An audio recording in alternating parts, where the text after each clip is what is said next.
क्या हाल है भाई सभी के। Good morning to all of you, good evening to all of you, good afternoon to all of you.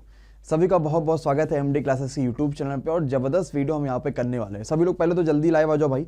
Good morning, good morning, good morning and good morning and good morning. सभी बच्चों को सबसे पहले तो good morning, good morning, good morning, good morning, good morning and good afternoon, good evening to all of you. Good evening भाई Kajal, good evening Chanda, Manish, Lavish, Anil, Vijender, Govind, all of you. सभी बच्चों को सबसे पहले तो गुड इवनिंग। सभी लोग जल्दी से लाइव आ जाइए भाई।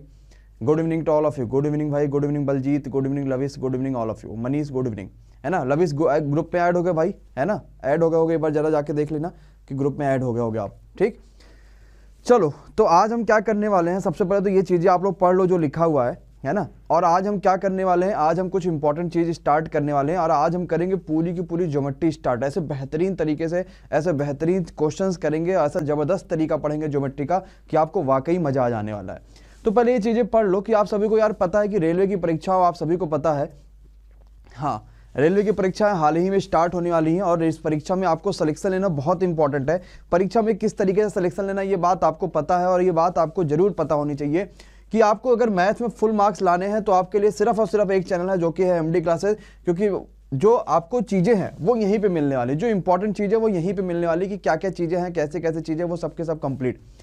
इसके अलावा ये सारे के सारे कोर्सेज है। या आप अनअकैडमी में मुझे फॉलो करोगे तो आपको सारे के सारे कोर्सेज है। मैं आपको इसलिए बता रहा हूँ क्योंकि आपके लिए बहुत ज़रूरी होता है कि आप जो क्लासेज है वो स्ट्रक्चर्ड तरीके से पढ़ पाओ। तो मेरे दो नए कोर्सेज स्टार्ट हुए हैं। एक तो आज 9 बजे रात में अभी चलेगा, जिसमें प्रीवियस के जितने क्वेश्चन है वो कराऊंगा। और एक दिन में 2 बजे चल रहा है जो बहुत इंपॉर्टेंट है। आप इस सबको ज्वाइन कर लो। ये दोनों के दोनों कोर्सेज आप बेहतरीन तरीके से देख सकते हो। ठीक है, चलो भाई। तो क्या कहती है जनता, स्टार्ट करा जाए? बोलो भाई, क्या कहते हो, ज्योमेट्री स्टार्ट करा जाए? ज्योमेट्री के बारे में बहुत दिनों से इंतजार था, है ना। बहुत सारी चीज़ें हम ज्योमेट्री के बारे में कर रहे थे, लेकिन ऐसे ज्योमेट्री स्टार्ट नहीं होने वाली। पहले तो आपको वीडियो शेयर करना पड़ेगा। और जितने बच्चे ने अभी तक चैनल को लाइक नहीं किया है, सब्सक्राइब नहीं किया, वीडियो को चैनल सबके सब सब्सक्राइब कर लो और जल्दी से आ जाओ। क्योंकि ज्योमेट्री अगर हम पढ़ेंगे तो ऐसे मज़ेदार तरीके से पढ़ेंगे, ना ही आप कहीं ऐसे पढ़े होगे और ना ही कभी पढ़ोगे। इस तरीके से ज्योमेट्री करेंगे। हर एक छोटी छोटी बातें और जितनी भी इंपॉर्टेंट बातें होंगी वो सबके सब ज्योमेट्री के यहाँ पे करेंगे। पक्का? अच्छा ठीक है, बहुत अच्छा। फिर सब कई सारे बच्चे जो है वो रेडी हो चुके हैं। स्टार्ट करते हैं, बस 1 सेकंड का मुझे समय दीजिए। स्टार्ट करते हैं, फिर ज्योमेट्री देखते हैं क्या क्या है ज्योमेट्री में, कैसे कैसे ज्योमेट्री की सारी बातें करेंगे। और सबसे पहले तो बता दें भैया, देखो आज ज्योमेट्री की पहली क्लास है, ये बात ध्यान रखना। तो पूरा एक नोट्स बना लेना। जिन बच्चों को नोट्स बनाना वो सारे बच्चे कंप्लीट नोट्स बना लेना। और जिन्होंने नहीं बनाया है वो भी बना लेना। और जिन्होंने ऑलरेडी बनाया है यार वो भी बना लेना। एक कंप्लीट नोट्स बना लेना जिससे आपको मैं ज्योमेट्री की सारी बातें अच्छे से समझा पाऊँ। पक्का? चलो एक बार जरा जोश में रेडी कमेंट करो भाई सबके सब। जितने तेजी से रेडी कमेंट कर पाओगे, जितना जोश से कर पाओगे जरा करो। एक बार देखिए कितना बच्चा कर सकता है, रेडी कमेंट कर सकता है, कितना ऐसा बच्चा भाई। पक्का रेडी हो गए सबके सब? स्टार्ट किया जाए? चलो ठीक है, स्टार्ट कर देते हैं। समझते हैं कि ज्योमेट्री है क्या और ज्योमेट्री के जो बेसिक कॉन्सेप्ट है वो कौन कौन से कॉन्सेप्ट हैं। ज्योमेट्री हम कैसे समझ पाएंगे, ज्योमेट्री हम कैसे पढ़ पाएंगे। और ज्योमेट्री ऐसी चीज़ है जो आपको बहुत ज़्यादा परेशान कर देती है। ये नहीं तो वो नहीं तो ये नहीं तो वो, सब चीज़ हम यहाँ पे करेंगे। ठीक है, आते हैं जरा समझते हैं। सबसे पहला कॉन्सेप्ट, ज्योमेट्री की पहली क्लास है। पहले कॉन्सेप्ट के साथ हम स्टार्ट करेंगे, बेसिक से समझेंगे क्या चीज़ है। भाई देखो, ज्योमेट्री स्टार्ट होती है आप सभी के लिए ट्रायंगल से। मैं पहले ट्रायंगल पर पढ़ाऊंगा, फिर उसका ट्रायंगल के बाद क्वाड्रेटर, देन आपको सर्किल पढ़ा दूंगा। ट्रायंगल यहाँ पे क्या हो गया, जैसे मान लो एबीसी हमारे पास कोई भी ट्रायंगल दे रखा है।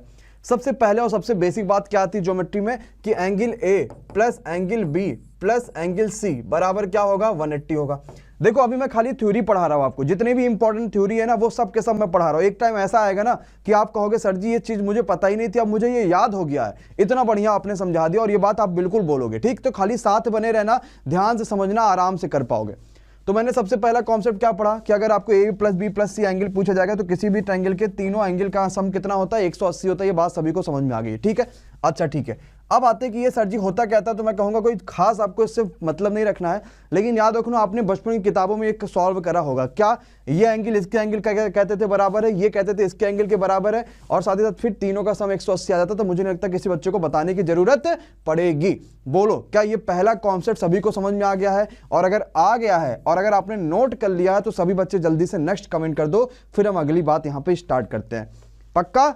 चले भाई, यूट्यूब वाली जनता एंड फेसबुक वाली जनता, 5 बजे नहीं होगी, अब 6 बजे ही क्लास होगी डेली। ठीक है, 5 बजे नहीं होगी। चलो अब दूसरी बात पे आते हैं। भाई देखो एक क्वेश्चन तो ये पेपर में आ गया कि चलो ठीक है, इतनी बात, चलो ठीक है, हमारे बात समझ में आ गई है। तो अब दूसरी बात ये आ गई है कि अगर मान लो ए के सामने की साइड को मैंने स्मॉल ए मान लिया, बी के सामने की साइड को मैंने स्मॉल बी मान लिया, और सी के सामने की साइड को मैंने स्मॉल सी मान लिया, इसको ए मान लिया, इसको बी मान लिया, उसको सी मान लिया, तो कोई भी ट्रायंगल तभी पॉसिबल होगा जब हम उसके किसी भी दो साइडों को जोड़े और वो तीसरे से जरूर बड़ा हो। किसी भी दो साइडों को जोड़े और तीसरे से जरूर बड़ा हो, किसी भी दो साइडों को हम जोड़े और तीसरे से जरूर बड़ा हो, तभी वो ट्रायंगल पॉसिबल होगा। ये बात सभी को याद रखनी है। अच्छा, इसके बाद अगली बात पे क्या आते हैं? इसके अगली बात पे आते हैं, किन्हीं भी दो साइडों को घटा दे और वो तीसरे से छोटा है, किन्हीं भी दो साइडों को घटा दे और वो तीसरे से छोटा है, किन्हीं भी दो साइडों को घटा दे और वो तीसरे से छोटा है, तो ही वो ट्रायंगल क्या होता है? पॉसिबल होता है। जरा अपने कॉपी में सबके सब नोट करिए और नेक्स्ट बोल दीजिए। पक्का? अच्छा ठीक है, अगली बात पे आते हैं। तो अगर मैं बोलूं यार किसी ट्रायंगल की साइडें जो हैं वो 3, 4 और 2 हैं, तो क्या ये ट्रायंगल पॉसिबल है? हाँ या ना? बताओ भाई। मैंने एक सिंपल सा क्वेश्चन आपको दिया, यार एक ट्रायंगल है जिसकी साइड 3, 4 और 2 है, क्या ये ट्रायंगल पॉसिबल है? मनीष, चंदा, अमेजिंग, एवरीवन, सबके सब भाई जरा जल्दी बताओ। फेसबुक वाली जनता एंड यूट्यूब वाली जनता, दोनों के दोनों जनता, जरा जल्दी से बताओ कि भैया यहाँ पे ये ट्रायंगल क्या पॉसिबल है कि नहीं है। मुझे खाली इतना बात बता दो। 2, 3, 4। अब देखते जरा पॉसिबल है कि नहीं है, ये चीज भी हम यहाँ पे पूरी कर लेते हैं। मैंने क्या दिया? 2, 3 एंड 4, यही तो दे रखा है ट्रायंगल। पक्का? 3, 2, 5, 4 से ज्यादा आ रहा है, जोड़ने पे तीसरे से ज्यादा आना चाहिए। ठीक, 4, 3, 7 इससे ज्यादा आ रहा है और 4, 2, 6 ज्यादा आ रहा है, नहीं ये ट्रायंगल क्या हो जाएगा? पॉसिबल हो जाएगा। घटाओगे तो भी वही मामला आएगा, पॉसिबल हो जाएगा। इतना कॉपी में नोट करिए। फिर नेक्स्ट पार्ट पे आते हैं, देखते हैं अगला पार्ट क्या कहता है, उसको समझते हैं। पक्का? नवीन सिंह क्या हाल है? बिल्कुल करेक्ट है। चलो भाई सबके सब इतने पार्ट्स नोट कर लो, फिर स्टार्ट करते हैं। हो गया? अब पेपर में यहां तक का क्वेश्चन नहीं आया, पेपर में इसके आगे आ गया। कौन सा इसके आगे? जरा समझना। पेपर में कहा भाई मान लो कोई एक ट्रायंगल दे रखा है, ये सब लिखा हुआ ए, ये लिखा हुआ बी, ये लिखा हुआ सी, यहां पर ये रखा 5, ये लिखा हुआ 12 और ये लिखा 14। कहा ये बताओ ये ट्रायंगल न्यून कोण होगा या फिर सम कोण होगा या फिर अधिक कोण होगा? हम कैसे बता पाएंगे क्या कि ये न्यून कोण होगा कि सम कोण होगा कि अधिक कोण होगा? मतलब कि ये आपका एक एक्यूट एंगल ट्रायंगल होगा कि राइट एंगल ट्रायंगल होगा कि ऑब्ट्यूस एंगल ट्रायंगल होगा? ये बात हम कैसे बता पाएंगे? इसके लिए भी बहुत सारी चीजें आगे नोट करना, ध्यान से समझना और ध्यान से करना। अगर कभी भी किसी भी दो साइडों का स्क्वायर तीसरे के बराबर आ जाएगा तो वो ट्रायंगल क्या हो जाता है? राइट एंगल ट्रायंगल होता है, और इसी को हम लोग पाइथागोरस का थ्योरम बोलते हैं। बोलो भाई बात समझ में आई है? Jai Narayan, Chanda, Suman, amazing word, Anil Kumar and all of you, भाई सभी को समझ में आ गई? अच्छा, किसी भी दो साइडों का अगर मैं स्क्वायर का सम करूं और तीसरे वाले से बड़ा आ जाए तो ये एक्यूट एंगल ट्रायंगल होगा। बोलो तो भैया इसको हम लोग क्या बोलते हैं? न्यून कोण त्रिभुज बोलते हैं। अच्छा, अगली बात, अगर किसी भी साइड दो साइडों का मैंने सम किया और वो तीसरे वाले से बड़ा आ गया तो इसको हम लोग बोलते हैं ऑब्ट्यूज एंगल ट्रायंगल, यानी कि अधिक कोण त्रिभुज। ये क्या है? न्यून कोण त्रिभुज है। ये क्या है? सम कोण त्रिभुज है। क्या सभी की बात समझ में आ गई है कि नहीं आ गई है? पक्का? Ruchi Awasthi, good evening all of you. सभी बच्चों को सबसे पहले तो गुड इवनिंग। दीपेंद्र कुमार शाह, नवीन सिंह, सब बच्चे आ चुके फेसबुक से, सभी बच्चों को सबसे पहले तो गुड इवनिंग। अगर ये चीज आपकी नोट हो गई है तो जल्दी से नेक्स्ट कमेंट करो, मैं आगे पढ़ा दूं ज्योमेट्री में आगे क्या चीज होती है। पक्का? हो गया नोट? चलो सबको समझ में आ गया। अगली बात पे आते हैं ज्योमेट्री के। अगला जो पॉइंट आता है ज्योमेट्री का वो आता है टाइप्स ऑफ ट्रायंगल। क्या आता है? Types of triangles. ट्रायंगल्स के टाइप्स कितने होते हैं? तो देखो ट्रायंगल के टाइप्स सिर्फ दो चीज पे डिपेंड होते हैं। पहला चीज क्या होता है उसके? पहला चीज होता है उस पे साइड पे डिपेंड होता है, और दूसरा चीज क्या होता है? उसके एंगल पे डिपेंड होता है। नोट करिए, किसी भी ट्रायंगल के सिर्फ दो पॉसिबल चीज हो सकते हैं जिसकी वजह से वो ट्रायंगल आगे पीछे हो सकता है। पहला क्या होगा? उसके साइड पे डिपेंड करेगा, दूसरा क्या होगा? उसके एंगल्स पे डिपेंड करेगा। भाई क्लियर हुआ? बोलो भाई, जनता सबके सब बोलते रहेगा हाँ या ना, कमेंट करते रहना, तभी आगे पढ़ाएंगे और कोई भी थ्योरी छूटेगा नहीं। आज तक पूरे YouTube पे ज्योमेट्री का थ्योरी जो आपको नहीं मिला है वो अब मिल जाएगा, और कोई भी एक थ्योरी ऐसा नहीं होगा जो आपको ना पढ़े हो। हर तरह के थ्योरी हम कराने वाले, पक्का है। सिर्फ आपको एमडी क्लासेस यूट्यूब चैनल पे आना है और जितना बच्चा आते जाना सबके सब भी कमेंट करते जाना, ताकि मैं आपका नाम पढ़ पाऊँ। जैसे कि भैया यूट्यूब से बहुत सारे बच्चे आ रहे हैं, फेसबुक से बहुत सारे बच्चे यूट्यूब चैनल पे आ रहे हो, आने के बाद आपको सिर्फ FB कमेंट कर देना, all of you. Okay, next पे आते देखते क्या कहता है। इतनी सब बातें पढ़ लिया, अब हम आते हैं बेस्ड ऑन साइड।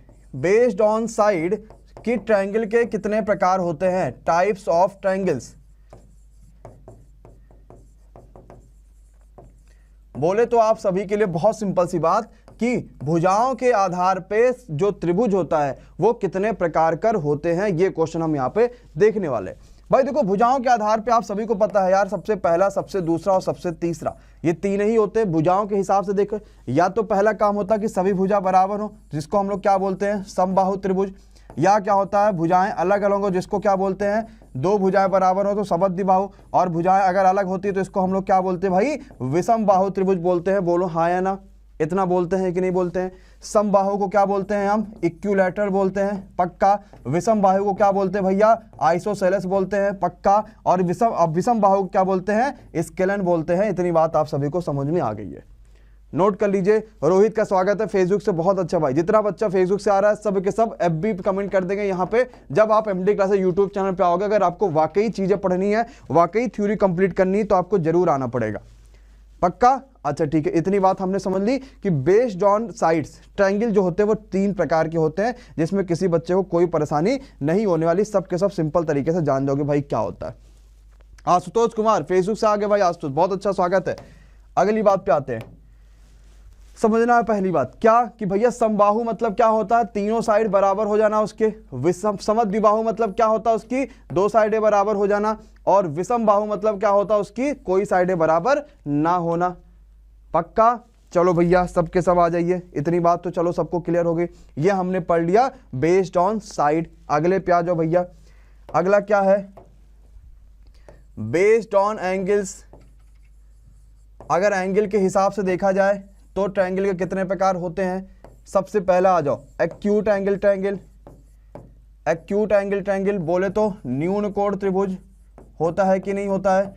दूसरा, न्यून कोण से थोड़ा आगे बढ़ोगे तो समकोण त्रिभुज पे आ जाते हैं। समकोण बोले तो राइट एंगल ट्रायंगल। तीसरा, राइट एंगल ट्रायंगल से थोड़ा आगे बढ़ोगे तो ऑब्ट्यूज एंगल ट्रायंगल हो जाएगा। ऑब्ट्यूज बोले तो अधिक कोण त्रिभुज। ये तीन बातें नोट कर लेना भाई। चलो सिंपल सा क्वेश्चन है, तीन बातें सबको सब समझ में गए। न्यून कोण त्रिभुज मतलब होता है थीटा जो है वो क्या हो, 90 से छोटा हो। अधिक कोण, समकोण त्रिभुज मतलब क्या होता है, एंगल जो होता है वो 90 के बराबर हो। और अधिक कोण मतलब होता है एंगल जो है वो 90 से बड़ा हो, वह अधिक कोण होता है। और साथ ही साथ 180 से छोटा हो। चलो राइट एंगल ट्रायंगल, इतनी सारी बातें सबको समझ में आ रही हैं। अगले क्वेश्चन पे चलते हैं, देखते हैं क्या कहता है क्या नहीं कहता। क्वेश्चन समझते हैं, कैसे कर पाएंगे कैसे नहीं कर पाएंगे, सबके सब समझ जाओगे। अब इतनी चीजें हमने बेसिक चीज पढ़ी कि ट्रायंगल ये क्या होता है, ट्रायंगल वो क्या होता है, ट्रायंगल में ये चीजें कैसी आती है, ट्रायंगल में वो चीजें कैसी आती हैं, ये बेसिक पढ़ा हमने। अब स्टार्ट करते हैं यहां से असली ज्योमेट्री। जो ज्योमेट्री का वाकई पार्ट 1 है वो हम स्टार्ट करते हैं और हम समझते हैं कि ज्योमेट्री का पार्ट 1 में कौन कौन सी चीजें हैं, कौन कौन सी चीजें हमें करनी है, वो सब कुछ करते हैं। तो क्या रेडी हो भाई इसके लिए सबके सब, पक्का। सूरज, कल्पना, चंदा, आशुतोष, रोहित, अमेजिंग वर्ड, बोलो भाई सबके सब रेडी हो। Poets Guru and all of you, बोलो भाई सबके सब रेडी हो। स्टार्ट करते हैं, समझते हैं क्या है।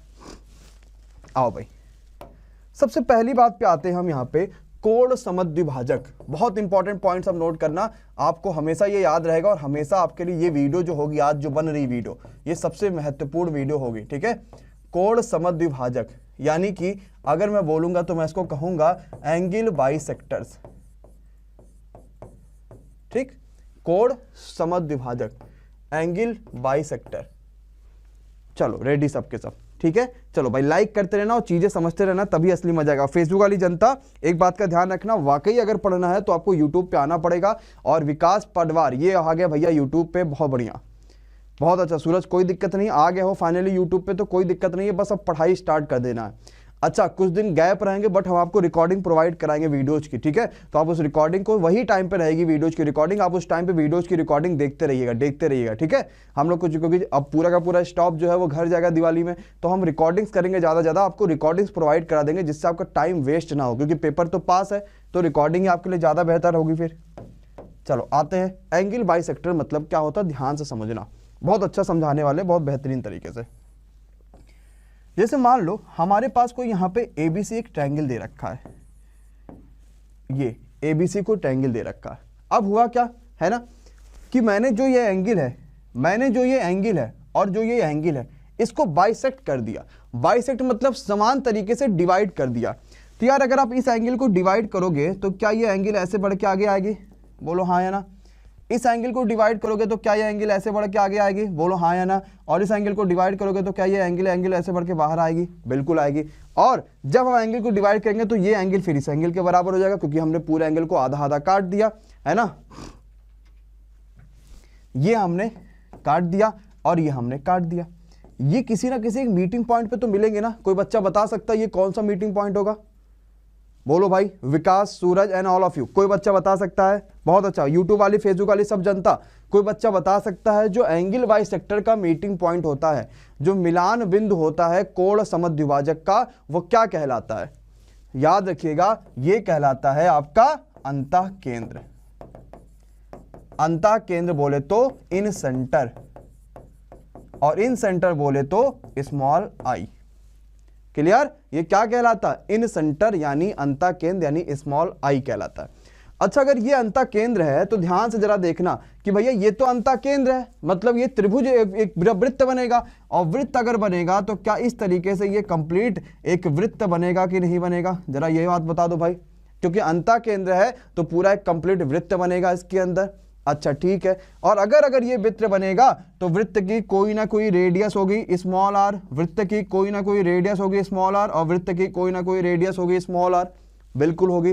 तो ये भी क्वेश्चन पूछा जाएगा कि वृत्त की जो रेडियस होगी वो रेडियस होगी कितनी। जरा ध्यान से देखते हैं, कब बता पाएंगे? जब हमें साइड पता हो। ये मान लो साइड ए है, ये मान लो साइड बी है, और ये मान लो साइड सी है। तो हमसे पूछा जाएगा ये बताओ भाई, जो वृत्त बना है स्मॉल आर, इस वृत्त की रेडियस क्या है, यानी जो अंतःवृत्त है इसका अंतःवृत्त की त्रिज्या क्या है? तो याद रखना ये क्या होता है? डेल्टा अपान एस होता है।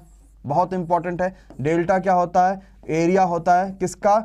उस ट्रायंगल का, उस त्रिभुज का एरिया होता है। और एस क्या होता है? सेमी पेरीमीटर होता है। सेमी पेरीमीटर मतलब क्या होता है? आपका अर्ध परिमाप होता है। अच्छा, अर्ध परिमाप बोले तो तीनों साइडों का सम बाई 2।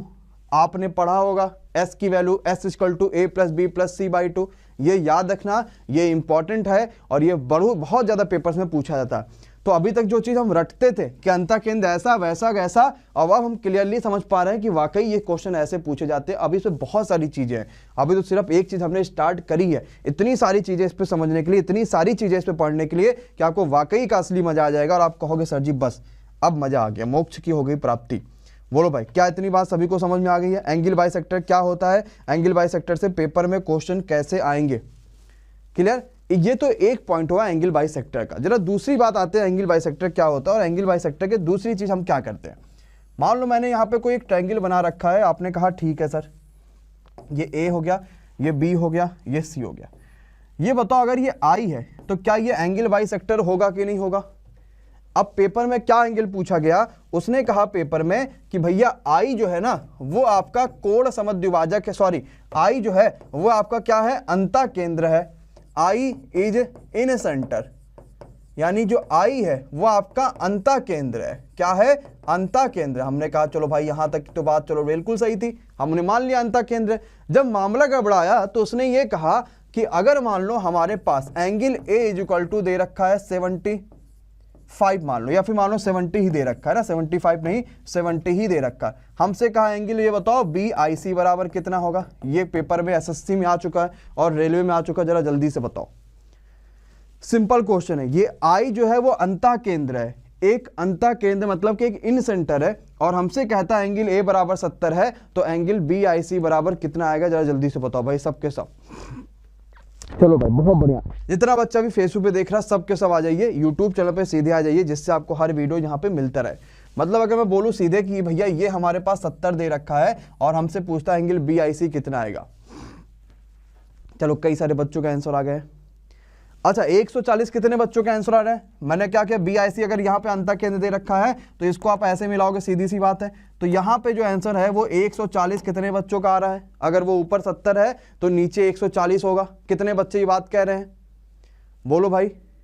चलो आप समझते हैं, ये 170 140 वाला यहाँ लागू नहीं होगा, इस बात को ध्यान रखना। ये अंतः केंद्र है। अंतः केंद्र में क्या होता है? जो एंगल बी आई सी होता है, जो एंगल बी आई सी होता है वो होता है 90 plus angle A by 2। Note कर लीजिए इसे, जिनको नहीं पता ध्यान से नोट कर लीजिए, आराम से कर पाओगे क्वेश्चंस को। तो हमसे 82 तो पूछा गया था, तो 90 प्लस एंगल ए कितना दे रखा था, 70 दे रखा था, 70 का आधा करोगे आपके पास 35 हो जाएगा। ठीक, तो 9 3 12 यानी बोले तो 125 डिग्री किसकी वैल्यू आ जाएगी, एंगल BIC की वैल्यू आ जाएगी। इतनी बात आपको क्लियर हो गई है। फर्स्ट क्लास है सुमित, कोई दिक्कत नहीं बेटा, ध्यान से समझते जाओ, आराम से करते जाओ, चीजें समझ पाओगे।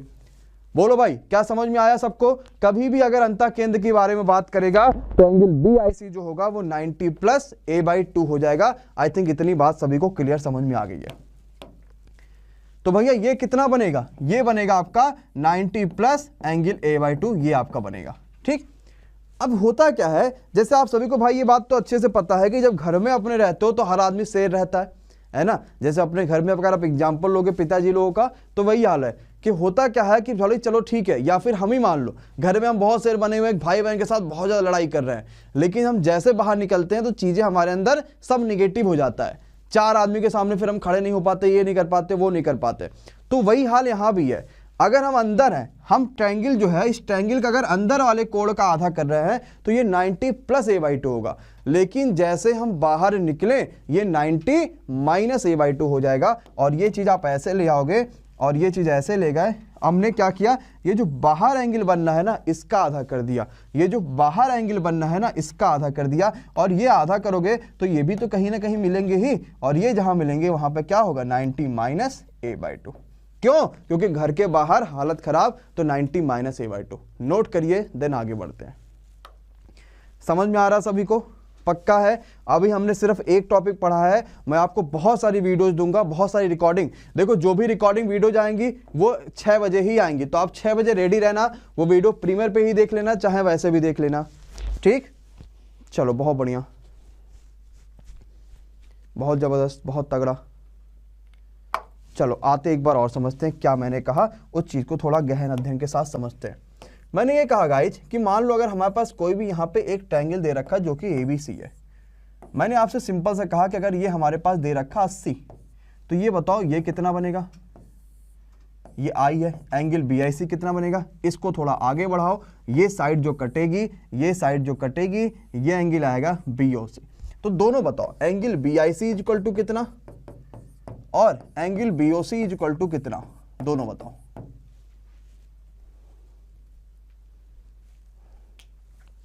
अभी सुमित ये पहली क्लास चल रही बेटा ज्योमेट्री की, अभी हमने सिर्फ पहली क्लास करी है और हम यहाँ पे एंगल बाइसेक्टर ही पढ़ रहे हैं। बहुत छोटा सा टॉपिक नहीं है, बड़ा टॉपिक है, हम इसे अच्छे से कवर करेंगे, आसानी से कवर करेंगे ताकि हम सब कुछ समझ पाए। देखो भाई ध्यान से, ये क्या होगा, ये होगा 90 प्लस एंगल A/2, और ये वही चीज क्या होगा, 90 माइनस एंगल A/2। A/2 मतलब 80 का आधा 40, तो ऊपर करोगे 9 4 13 हो गया, और नीचे करोगे 9 में से 4 तो ये 50 आ गया। क्या ये एंगल बाइसेक्टर समझ गए सभी लोग? पक्का है? इसमें कोई परेशानी किसी बालक को, कोई दिक्कत, कोई परेशानी नहीं, सबको समझ में आ गया, एंगल बाइसेक्टर सबको समझ में आ गया। ठीक, अगली बात पे आते हैं और अगली बात पे चलते हैं। क्या है, एक और इंपॉर्टेंट तगड़ी बात बताते हैं, करें? ये शायद ही आप में से किसी बच्चे ने आज तक पढ़ा होगा, पता है भाई, और क्योंकि आता भी बहुत कम है, रेलवे में तो कभी नहीं आया आज तक, तो देखते हैं क्या है, क्योंकि मैं तो आपको हर एग्जाम के लिए पढ़ा दे रहा हूँ ताकि आप जो है कम से कम आराम से एग्जाम क्वालिफाई कर पाओ। भाई एक चीज ये बताओ यार, मैंने इसके अंदर एक ट्रायंगल बना दिया, सर्किल बना दिया इसके अंदर ऐसे। इस सर्किल का अगर मैं रेडियस की बात करूंगा तो क्या R बराबर डेल्टा अपान S आएगा? आएगा। अच्छा ठीक है, अब मैंने थोड़ा इसको और बढ़ा दिया। अब मैंने क्या किया, ये और एक सर्किल बनाया जो कि इसको होते हुए जा रही थी, यानी इसका था। इसका R क्या आएगा? ये साइड A है, ये B है, ये C है। कोई बता सकता है? ये डेल्टा अपान S आएगा तो उसका रेडियस, ये मान लो ये भी स्मॉल R2 है, इसका कोई बता सकता है? कोई बच्चा?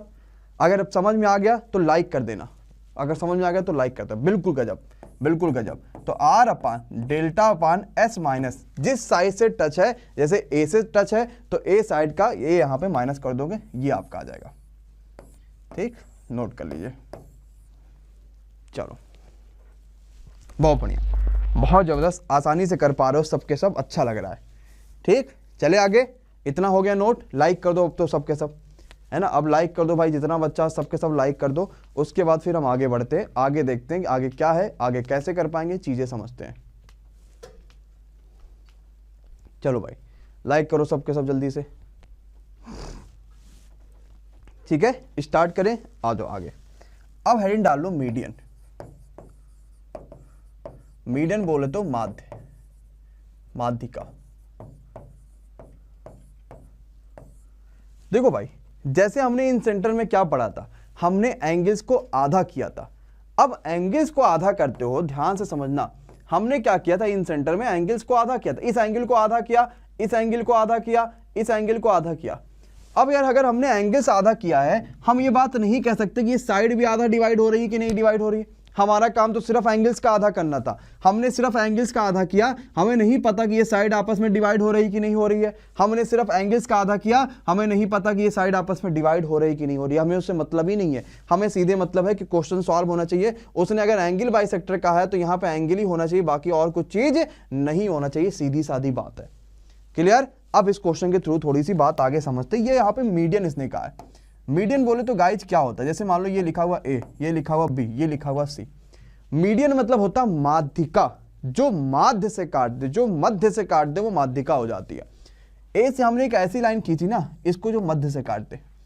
यहां से हमने एक ऐसी लाइन खींची ना कि ये मध्य से काट दे, और यहां से हमने एक ऐसी लाइन खींची ना जो ये मध्य से काट दे। ये माध्यिका हो गए। अब यार मध्य से काटने का मतलब ये नहीं कि यहाँ पे ये 90 बनना है कि नहीं बनना, हमें क्या मतलब 90 बने चाहे ना बने। यहाँ पे एंगल को बाइसेक्ट कर रहा है कि नहीं कर रहा, हमें क्या मतलब एंगल को बाइसेक्ट कर रहा है कि नहीं कर रहा है। हमें सिर्फ एक मतलब होना चाहिए, ये है माध्यिका, तो साइड को कर रही है आधा, बस यही बात हो गई, खत्म, क्लियर। अब आते हैं, अब माध्यिकाओं का भी तो यहाँ पे देखो सारी की सारी माध्यिकाएं मिल रही है। जैसे ये मान लो ई कटा, ये मान लो कि डी कटा आपका, ये मान लो आपका डी कटा, ये मान लो आपका ई कटा, और ये मान लो आपका एफ कटा, यानी ये डी, ई और एफ पर कटे हैं।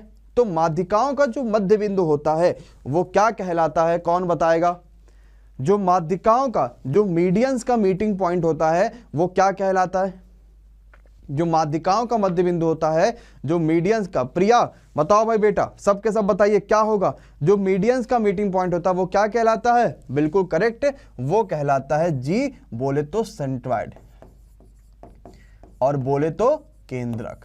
नोट कर लीजिए, ठीक, अपने अपने कॉपी में अपने अपने हिसाब से नोट कर लेना कि वो क्या कहलाता है, सेंट्रॉइड कहलाता है, जी कहलाता है, केंद्रक कहलाता है। अब इस पे अगली बात पे आते हैं, यहां पे थोड़ी सी और चीजें नोट करते हैं। क्या हो गया नोट, बोलो भाई। हमने क्या देखा यार, ये अगर लाइन खींच दे तो ना, तो ये जी कहीं यहां पे कटेगा, जहां पे सारी साइडें वो उसके आएंगी, ठीक। तो ये जो साइड होगा जहां पे ये जी आएगा ना, ये एक्चुअली उस लाइन को 2 और 1 में डिवाइड करता है। अब याद कैसे करेंगे कौन सा 2 होगा कौन सा 1 होगा। तो ऊपर 2 लाइनें मिल रही हैं तो 2 हो गया, और नीचे सिंगल 1 लाइन है तो 1 हो गया, ठीक। अब मुझे बताओगा भाई 2 इधर होगा कि इधर होगा, आप कहोगे सर जी इधर होगा। ये 2 और 1 के रेशियो में डिवाइड होता है। जो माध्यिकाएं होती हैं वो केंद्रक से 2 और 1 के डिवाइड हो जाती है रेशियो में। ये क्या होगा, यहां से 2 और 1 में डिवाइड होगा। नोट कर लीजिए। क्या सभी को बात समझ में आ रही है। यहां से क्वेश्चन बहुत उठते हैं, पेपर्स में बहुत सारे क्वेश्चन यहां से पूछे जाते हैं। आपको इन सारे क्वेश्चन से बच के रहना है और सब के सब क्वेश्चन आपको सॉल्व कर लेना बिल्कुल इजीली तरीके से। अगर सभी को समझ में आ गया हो तो नेक्स्ट कर दो, और साथ ही साथ आप सभी के सभी लाइक नहीं करे हो तो भैया लाइक कर दो। माध्यिका का दूसरा चीज समझ में आ गया है सभी को, बोलो माध्यिका का क्या दूसरा चीज समझ में आ गया। क्या मैंने कहा, ये मैंने ये कहा भाई, सिंपल सी बात मैंने कही। मान लो हमारे पास कोई भी ट्रायंगल दे रखा है, कोई भी ट्रायंगल दे रखा है, ठीक है। अच्छा, इस ट्रायंगल में जरा समझो, ऊपर से हमने माध्यिका खींच दी, हमने यहां से माध्यिका खींच दी, और हमने यहां से माध्यिका खींच दी।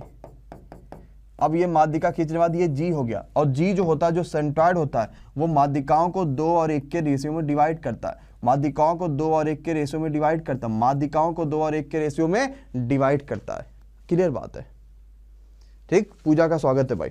नेक्स्ट पे आ जाते हैं माध्यिकाओं के बारे में। अगली बात क्या कहता है भैया, ये कोई माध्यिका होती है ना, इसके बहुत सारे काम होते हैं। जैसे मान लो ये बी और ये सी कोई माध्यिका है, ये कोई ट्रायंगल है, ठीक। हमने इसमें एक माध्यिका खींच दी। तो अगर मान लो इस पूरे ट्रायंगल ABC, पूरा ट्रायंगल ABC की अगर मैं बात करूंगा और इसका अगर मैं एरिया की बात करूंगा, मान लो अगर ये एरिया हमारे पास 60 सेंटीमीटर स्क्वायर आ रहा है, मान लो हमने मान लिया, ठीक, कि 60 सेंटीमीटर स्क्वायर आ रहा है, तो ये भी 30 होगा और ये भी 30 होगा। मतलब क्या समझ में आया, किसी भी त्रिभुज की माध्यिका उसको 2 बराबर भागों में डिवाइड करती है। अच्छा ठीक है, इतनी बात तो चलो ठीक है, हमने सर जी मान ली इतनी बात कि किसी भी त्रिभुज की माध्यिका उसको 2 पार्ट में डिवाइड होती है, ठीक है, 60 सेंटीमीटर स्क्वायर। तो यार अगर मैं ऐसे पार्ट खींचूंगा तो 1 2 3 4 5 6, तो क्या ये 6 पार्ट में डिवाइड हो जाएगी? बिल्कुल डिवाइड हो जाएगी। तो ये सब के सब क्या हो जाएंगे? 10 10 10 10 10 और 10 हो जाएंगे। खत्म हो जाएगा क्वेश्चन। नोट कर लो सबके सब। क्लियर है? सबको समझ में आ गया है? All clear everyone? सबको सब क्लियर है? कोई दिक्कत कोई परेशानी नहीं? सबको समझ में आ गया? सारे बच्चों को बिल्कुल क्लियर आ गया। अच्छा ठीक है, अगली बात पे आओ। ये बताओ, मान लो ये माध्यिका हमने मान ली, ये पहली माध्यिका M1 हो गई, ये दूसरी माध्यिका M2 हो गई और ये तीसरी माध्यिका M3 हो गई। एक क्वेश्चन आया कि त्रिभुज, पूरे त्रिभुज में AB BC और CD, इसमें और माध्यिकाओं M1 M2 और M3 में बड़ा कौन होगा? हम चाहे तीनों साइडों को जोड़ लें और चाहे तीनों हम यहां पे माध्यिकाओं को जोड़ लें, बड़ा कौन होगा? ये बात कौन बताएगा? साइन किधर का लगेगा, कैसा साइन लगेगा?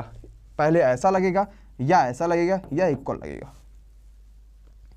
माध्यिका बड़ी होगी कि साइड्स बड़ी होंगी? आप बस खाली इतना बता दो सबके सब। और भैया जितना बच्चा फेसबुक पे देख रहा है सब के सब आ जाइए यूट्यूब चैनल पे। MD क्लासेस यूट्यूब चैनल आपको ऊपर दिख रहा है, जबरदस्त चैनल है, बहुत बेहतरीन वीडियोज मिलती है यहाँ पे, बहुत सारी आपको वीडियोज मिलेंगी। सब के सब आ जाओ, मुझे ये बता दो कि यार इसमें बड़ा कौन होता है? एक तो माध्यिका आ गई, तो माध्यिका बड़ा होता है कि साइड बड़ा होता है? आपको इतना बताओ, कौन बता पाएगा भाई? साइड बड़ी होती है कि माध्यिका? इंपॉर्टेंट बात है, गलती नहीं होनी चाहिए, आराम से सोच समझ के बताना कि भाई बड़ा कौन होता है। ये बात याद रखना, हमेशा ही साइड बड़े होंगे, यानी कि अगर आप यहाँ पे देखोगे तो जो साइन लगेगा वो ऐसा लगेगा। ठीक, बहुत अच्छा, साइड बड़े होंगे। सबने बिल्कुल सही आंसर बताया था, सबने बिल्कुल सही तरीका बताया था। ठीक, चलें अगले बात पे करें बात। हो गया क्लियर? चलो ठीक है, चलो भाई नोट करो जल्दी से, नेक्स्ट बोलो।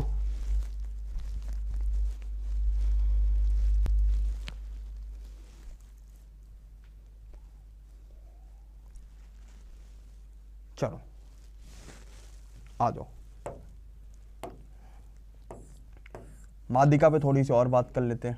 A B C, ये मान लो माध्यिका D, ये मान लो माध्यिका E और ये मान लो माध्यिका F। ठीक, अब मुझे बताओ, ये याद रखना कि relation between median and side,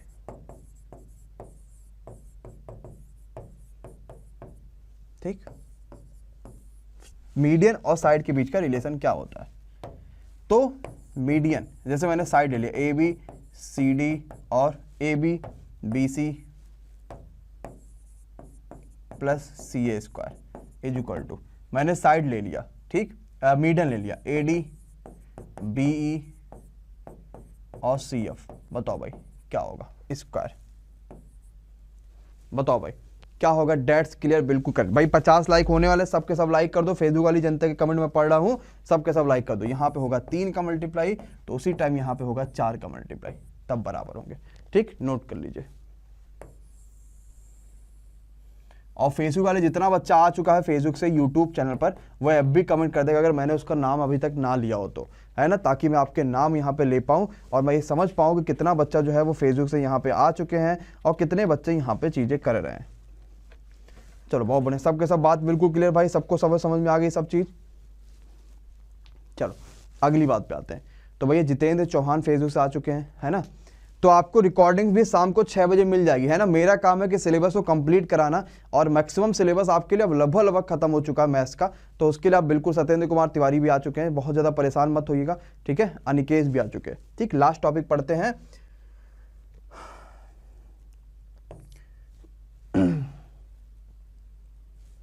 side perpendicular bisector.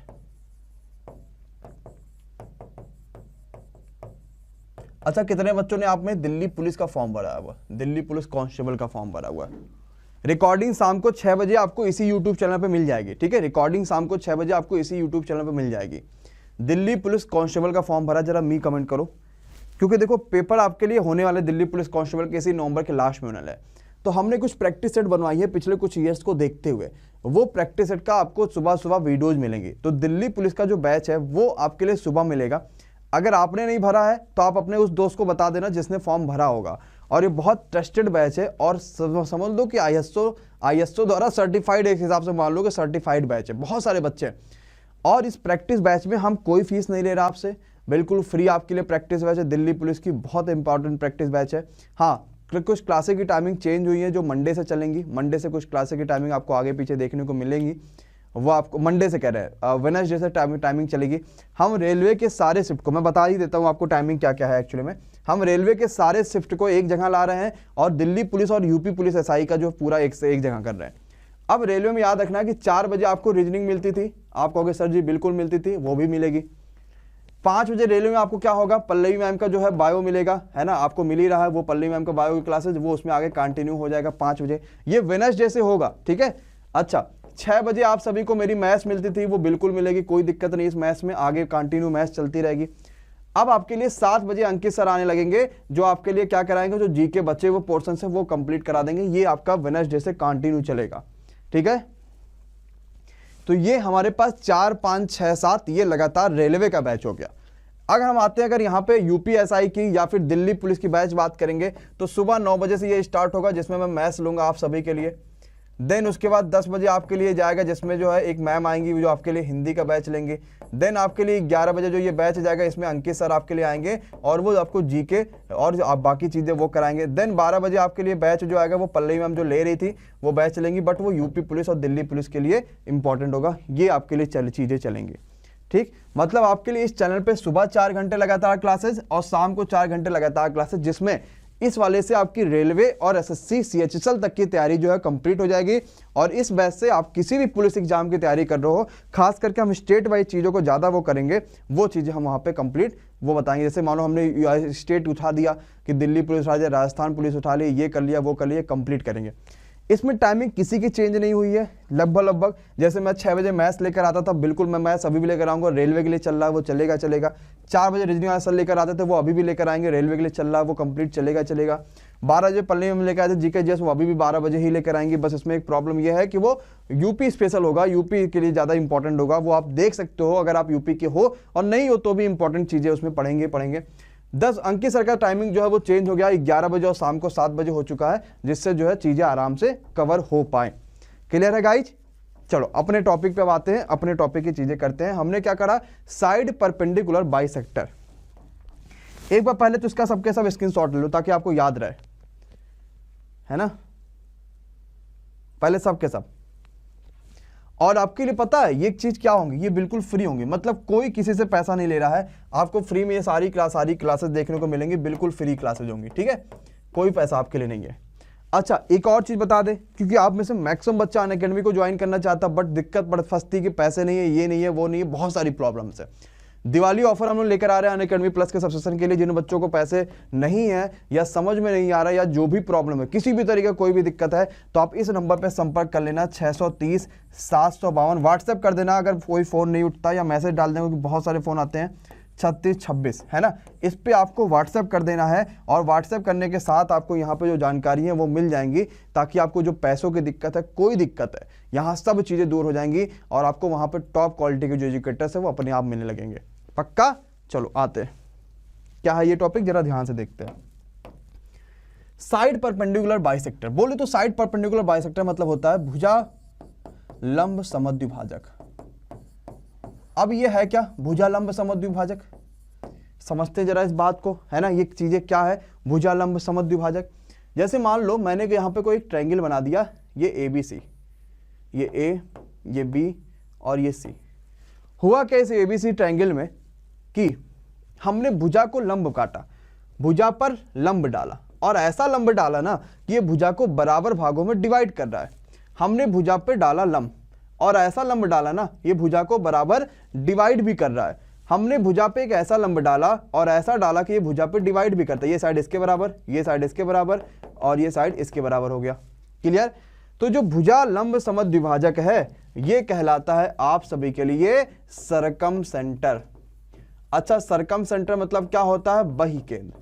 आपने अंतः केंद्र पढ़ा ना, अब आ जाते हैं बही केंद्र में कि ये क्या कहलाता है, बही केंद्र कहलाता है, ये सरकम सेंटर कहलाता है। भुजा लंब समद्विभाजक मतलब सिर्फ भुजा का आधा नहीं होना चाहिए, वो भुजा लंब होने चाहिए, मतलब भुजा पे परपेंडिकुलर भी होना चाहिए, ये बात का ख्याल रखना। अगर ये सरकमफेरेंस है तो इसको हम मान के एक यहाँ पे सरकम सर्किल भी खींचेंगे, यानी बहिवृत्त भी खींचेंगे, और अगर हम बहिवृत्त भी खींचेंगे तो इस बहिवृत्त की त्रिज्या भी निकलेगी, और इसको कैपिटल आर से डिनोट करेंगे। तो बहिवृत्त की जो त्रिज्या होती है वो होती है ABC/4 डेल्टा। डेल्टा आप सभी को ऑलरेडी मैंने बता दिया है कि जो डेल्टा होता है वो क्या होता है, एरिया होता है उस ट्रायंगल का। ये आपको सभी को पता होना चाहिए, ये सभी को आई थिंक क्लियर है पक्का? कोई परेशानी, कोई दिक्कत नहीं? ये बात बिल्कुल सबको समझ में आ गई, सबको बिल्कुल अच्छे समझ में आ गई, ठीक है। हाँ, तो ये टॉपिक लास्ट था आप सभी के लिए। अब इसके आगे जो भी टॉपिक होंगे वो बहुत इंपॉर्टेंट होंगे, क्योंकि ज्योमेट्री हमने स्टार्ट कर दिया, आई थिंक सभी को मजा आ गया है ना, ये बात सभी को मजा आ गया ज्योमेट्री। तो भैया जितना बच्चों ने लाइक नहीं किया वो लाइक कर देना। चलिए भाई, तो हमने क्या किया था, हमने अभी तक आप सभी के साथ यहाँ पे पढ़ा हुआ था कि क्या होता है अभी तक का साइड परपेंडिकुलर बाइसेक्टर। तो स्वागत है आप सभी का, और साइड परपेंडिकुलर बाइसेक्टर अभी हम यहाँ पे करेंगे कंप्लीट। देखेंगे क्या होता है साइड परपेंडिकुलर बाइसेक्टर, जो हमने पढ़ा था उसके आगे हम यहाँ पे कंप्लीट करने वाले। ध्यान से देखिएगा हमने क्या देखा है अभी तक का साइड परपेंडिकुलर बाइसेक्टर। ध्यान से देखिएगा भाई, बहुत आसान सा टॉपिक है, बहुत ईजी सा टॉपिक है साइड परपेंडिकुलर बाइसेक्टर। हर बच्चे की समझ में आना चाहिए, हर बच्चा कंप्लीट इस क्वेश्चन, इस टॉपिक को बताना चाहिए कि क्या होता है ये टॉपिक और क्वेश्चन इसके कैसे कर पाएंगे। पक्का? आ जाते हैं साइड परपेंडिकुलर बाइसेक्टर की बात समझते हैं। मैंने आप सभी से कहा भाई कि अगर हम यहाँ पे कोई भी ट्रायंगल बना देते हैं A, B एंड C, ये मैंने ध्यान से समझिएगा, साइड परपेंडिकुलर बाइसेक्टर मतलब कि क्या होता है, ये होता है भुजा, ये क्या होता है, ये होता है लंब, और ये क्या होता है समद्विभाजक, यानी कि भुजा लंब समद्विभाजक। जो भुजा लंब काट दे उसको और ऐसा लंब उस पर पड़े कि वो समद्विभाजित हो जाए, दो बराबर पार्ट में डिवाइड हो जाए। तो भैया जरा ध्यान से देखो, भुजा लंब समद्विभाजक मतलब कैसा, हम जरा देखते हैं यहाँ पे। तो ये मगर मैं इस पे लंब डालता हूं तो क्या इस पे सही लंब पड़ रहा है? बिल्कुल। और ये ऐसा लंब डाला कि ये दो भाग में डिवाइड भी हो गया, ये बराबर इसके, यहां से मैंने लंब डाला, और ये ऐसा लंब डाला कि ये दो पार्ट में डिवाइड हो गया, इसके बराबर हो गया, और यहां से लंब डाला और ये ऐसा लंब डाला कि ये दो पार्ट में डिवाइड हो गया। तो ये जो पॉइंट होता है ये एक्चुअली में कराता आपका क्या कहलाता है, सरकम सेंटर। मैंने आपको ये कल ही बता दिया था। अच्छा, अगर ये सरकम सेंटर है तो भैया ये बात मैंने कही थी कि सरकम सेंटर है, यानी इसको लेके हम एक बाहर क्या बना सकते हैं, सर्किल बना सकते हैं अगर ये सरकम सेंटर है तो। और अगर हम बाहर सर्किल बना सकते हैं तो इस सर्कल जो सर्किल बनेगा इसका कुछ ना कुछ रेडियस भी होगा, और ये रेडियस को हमने कैपिटल आर कह दिया। तो जो कैपिटल आर होता है वो क्या होता है, ABC/4 delta for any triangle. किसी भी ट्रायंगल की बात करोगे तो जो कैपिटल आर होता है वो क्या होता है, ABC/4 डेल्टा होता है। अच्छा, ये डेल्टा क्या होता है, ये डेल्टा होता है एरिया ऑफ दैट ट्रायंगल। जो ट्रायंगल आपको दे रखा है उसका एरिया, ठीक, जो ट्रायंगल दे रखा है उसका क्या हो जाएगा, ये एरिया हो जाएगा। इतनी बात आपको समझ में आनी चाहिए, इतना सिंपल सा है, ये चीजें आपको बिल्कुल अच्छे से क्लियर होनी चाहिए। सरकम सर्किल की बहुत इंपॉर्टेंट चीज है, ठीक। चलो भाई, इतनी बात तो सभी को चलो समझ में आ गई। ये बात सभी को लगभग मुझे लगा क्लियर हो गया कि सरकम सर्किल क्या होता है, कैसे कर पाते हैं। अब सरकम सर्किल, हम सरकम सर्किल को थोड़ा एक्सप्लोर करते हैं गाइज, ध्यान से सुनिएगा क्या है सरकम सर्किल, इसको थोड़ा एक्सप्लोर कैसे करेंगे, ठीक। आओ, मैंने कहा हमारे पास एक ट्रायंगल यहां पे बन रखा है, जो कि ट्रायंगल दे रखा है A, B एंड C। ये ट्रायंगल दे रखा है, इस पे मैंने सरकम सर्किल बनाया, मतलब इसके चारों साइड मैंने क्या बना दिया, एक वृत्त बना दिया। आपने कहा चलो सर जी बिल्कुल सही बात है, आपने इसके चारों साइड क्या कर दिया, एक वृत्त बना दिया। और हमने ये कहा कि भैया ये जो पॉइंट है ये इसका सरकम सेंटर है, मतलब कि इसका वही केंद्र है। ये जो पॉइंट है बीच वाला ये इसका वही केंद्र है। तो मुझे एक चीज ये बताओ, अगर यहां पे एंगल बनता है 60, आप कहोगे सर जी तुरंत कि यहां एंगल क्या बन जाएगा, 120 बन जाएगा।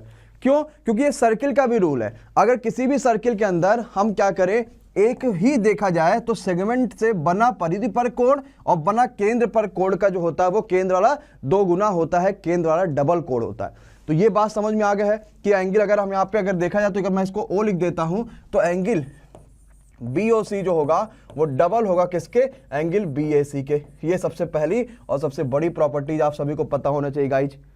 क्या इतनी बात सभी को बिल्कुल क्लियर समझ में आ रही है? किसी भी अगर हम बात करेंगे सरकम सेंटर के लिए तो ये सबसे बड़ी और सबसे पहली प्रॉपर्टी जो आपको समझ में जरूर आनी चाहिए। क्लियर है गाइज? इतनी बात चलो सबको अच्छे से समझ में आ गई, इतनी बात बिल्कुल क्लियर हो गई है।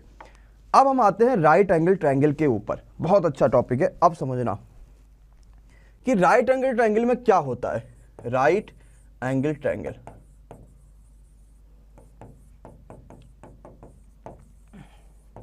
राइट एंगल ट्रायंगल मतलब होता है समकोण त्रिभुज।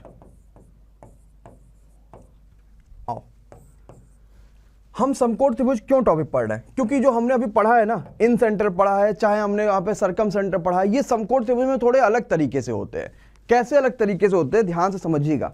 फॉर्मूला सेम होता है। अगर मैंने किसी भी सिंपल एक सर्किल की बात, सिंपल एक ट्रायंगल की बात करी, मैंने कहा इसके अंदर एक सर्किल आपने बना दिया और इस स्मॉल सर्किल का रेडियस कितना आएगा, आप कहोगे सर जी डेल्टा अपान ऐसा आएगा, क्योंकि आपको ये पहले से बात पता है।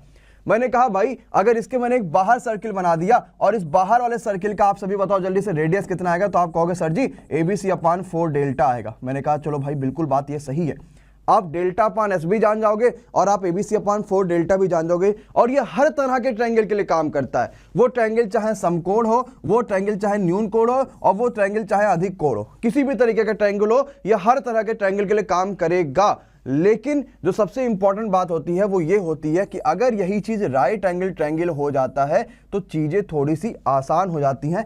कैसे हो जाएंगी मैं अभी आपको बहुत आसानी से समझाऊंगा, बहुत इजी तरीके से अभी आप समझते हो कि कैसे आसान हो जाएंगे। ठीक है, चलो भाई समझते हैं बहुत आसानी से, बहुत इजी तरीके से। मैंने मान लो एक समकोण त्रिभुज के अंदर जिसकी साइड A, B और हाइपोटेन्यूज C दे रखा था। ये मैंने कैपिटल A माना, ये कैपिटल B माना, ये कैपिटल C माना। ठीक, अब मैंने क्या किया, इसके अंदर एक सर्किल बना दिया। क्या किया, इसके अंदर एक सर्किल बना दिया। अब ध्यान से देखना, ये सर्किल जो होगा, अगर मैं बात करूंगा इस सर्किल का रेडियस के बारे में, तो वैसे किसी भी ट्रायंगल के अंदर का सर्किल बनता है तो उसका रेडियस क्या होता है, डेल्टा अपान एस होता है, सिंपल सी बात है। लेकिन अगर मैं बात करूंगा किसी भी समकोण, यहां भी डेल्टा अपान एस ही होगा, यहां भी डेल्टा अपान एस ही होगा। लेकिन एक और होता है जो होता है A plus B minus C/2। ये थोड़ा और इजी कर देता है, क्योंकि डेल्टा में क्या होगा, पहले तो उसका एरिया निकालो, है ना, फिर काम करो। मान लो एरिया नहीं निकाल पा रहे हो, कोई भी दिक्कत है, ऐसा लगा लो, डायरेक्ट हो जाएगा। समझ में आया? ये सिर्फ राइट एंगल ट्रायंगल के लिए होगा, बाकी डेल्टा अपान एस तो हर जगह फॉलो करेगा, चाहे कुछ भी हो फॉलो करेगा ही करेगा, चाहे कुछ भी हो जाए।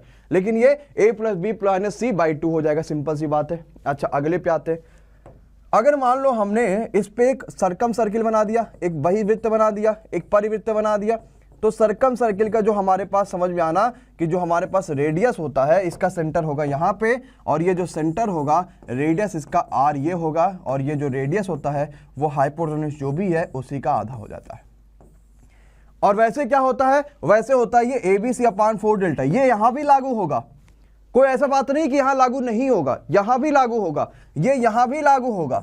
लेकिन ये थोड़ा ज्यादा इजी हो जाता है अगर हम राइट एंगल ट्रायंगल के बारे में बात करते हैं, और यही पेपर में क्वेश्चन यहीं से डायरेक्टली आप सभी को उठ के चले आते हैं, और इन्हीं चीज को समझना आपके लिए बहुत इंपॉर्टेंट है। समझ में आ गया? ये इंपॉर्टेंट बात थी, सभी लोग जल्दी से नोट कर लीजिए। फिर अगले कॉन्सेप्ट बढ़ते हैं जो कि है आर्थो सेंटर। और जितना बच्चा देख रहा है सब के सब लाइक भैया जरूर कर दो, अगर लाइक नहीं करोगे तो मजा नहीं आएगा, है ना, पक्का? चलो नोट करो, लाइक करो, फिर आगे बढ़ते हैं। ठीक है, बहुत अच्छा, बहुत तगड़ा। आते हैं अब अगला कॉन्सेप्ट समझते हैं कि यार ये आर्थो सेंटर क्या होता है ना? क्या आर्थो सेंटर? आर्थो सेंटर मतलब क्या होता है, लंब केंद्र। ये लंब केंद्र क्या होता है हमने सब पढ़ लिया। हमने क्या पढ़ लिया, इन सेंटर भी पढ़ लिया, हमने क्या पढ़ लिया, सर्कम सेंटर भी पढ़ लिया, हमने सेंट्रॉइड भी पढ़ लिया, मीडियन भी पढ़ लिया, सब कुछ पढ़ लिया। अब आते हैं लास्ट कॉन्सेप्ट पे जो कि आर्थो सेंटर है। कुछ है नहीं, लंब केंद्र। क्या नाम आ रहा है इसका, लंब केंद्र इसका नाम आ रहा है। तो वही चीज है A, B और C। लंब केंद्र कह रहा है ना, यानी जो लंब डाल दे उसी का केंद्र हो जाएगा लंब केंद्र। हमने ये लंब डाल दिया। अब ये साइड को आधा किया कि नहीं किया, हमसे क्या ही मतलब, हमें तो सिर्फ लंब केंद्र चाहिए था। अब ये साइड को आधा किया कि नहीं किया, हमें क्या मतलब, हमें तो सिर्फ लंब चाहिए था जो हमने लंब डाल दिया। अब ये साइड को आधा किया कि नहीं किया, हमें क्या मतलब, हमें तो सिर्फ लंब चाहिए था। और लंब जहां पे मिलते हैं वो पॉइंट से पॉइंट हो जाएगा, लंब केंद्र हो गया। ये बिल्कुल करेक्ट हो गया। क्या बोलो, समझ में आया कि नहीं आया? लेकिन क्या लंब केंद्र में बस इतनी सी ही बातें हैं क्या? बोलो दादा, क्या इतनी सी ही बातें हैं कि वो लंब केंद्र हो जाएगा? इसको हम लोग किससे डिनोट करते हैं, O से डिनोट करते हैं, जो कि आर्थो सेंटर हो गया। जो इंपॉर्टेंट बात है वो ये है, क्या जो पेपर में आएगा A, B और C। मैंने कहा यार ये O जो है ये आर्थो सेंटर है, तो जरा एक चीज ये बताओ, अगर ये वाला एंगल आपके पास 60 दे रखा है ना, तो ये कितना होगा?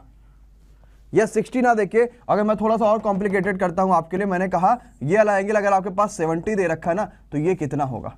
याद रखिएगा, ये कितना होगा, ये कितना होगा भाई? कमेंट करो किसी बच्चों को पता हो तो। बहुत बढ़िया, ठीक है, अच्छा क्वेश्चन है। मैंने कहा कि अगर ये 70 दे रखा है तो ये नीचे वाला कितना देगा, एंगल बीओसी कितना देगा, और ये है क्या, ओ मतलब हो गया आर्थो सेंटर। आर्थो सेंटर बोले तो लंब केंद्र हो गया। बहुत बढ़िया, बहुत जबरदस्त भैया। ये कितना हो जाएगा सबको पता होना चाहिए, आपका कितना हो जाएगा, 7 110 हो जाएगा, 110। अब बहुत इंपॉर्टेंट बात जो समझना है, अगर हम लंब केंद्र की बात करते हैं और अगर हमारे पास ये लंब केंद्र है और ये ऊपर वाला थीटा दे रखा है तो ये कितना होगा, 180 माइनस थीटा हो जाएगा। खत्म हो गया क्वेश्चन, समझ में आया। ये लंब केंद्र होता है। लंब केंद्र के कॉन्सेप्ट बहुत इंपॉर्टेंट होते हैं और लंब केंद्र से क्वेश्चन भी बहुत पूछे जाते हैं, जबरदस्त तरीके से क्वेश्चन यहाँ पे आते हैं आपके, ठीक। अच्छा ठीक है, अब हम राइट एंगल ट्रायंगल के बारे में बात कर रहे थे, जरा इसमें पहले नोट कर लो आप लोग, फिर मैं आगे बढ़ता हूँ। बाकी सब बताओ भाई क्या हाल है, दिवाली की चल रहे हैं कामनाएं सभी के, हाँ पक्का, चलो। हाँ, क्लासेज जो है 13 14 15 16 ये 4 दिन बंद रहेंगी, लेकिन इसमें आपको कुछ ना कुछ वीडियोस की रिकॉर्डिंग मिलती रहेगी, या फिर मैं ही आपको कुछ ना कुछ रिकॉर्डिंग दिया करूंगा, कुछ ना कुछ बातें करेंगे, ये करेंगे वो करेंगे, बहुत सारी चीज़ें आप सभी को यहाँ पे समझ में आएंगी, बहुत सारी चीज़ें आपके लिए इंपॉर्टेंट मिलेंगी, है ना। तो आपके लिए हम वो चीज़ें करके देंगे, आप उसको बिल्कुल ही परेशान ना होना, वो ज़बरदस्त चीज़ें आपको देखने को मिलेंगी। ये क्या होता है, वो क्या होता है, या कोई छोटा सा कॉन्सेप्ट उठा लिया तो ये क्या होता है, कोई ये कॉन्सेप्ट उठा लिया, कोई वो कॉन्सेप्ट उठा लिया, ये सब चीज़ें हम आपसे बात करेंगे, ठीक। चलो विक्रांत क्या हाल है भाई, चलो अजीत क्या हाल है, चलो ओके बताओ भाई।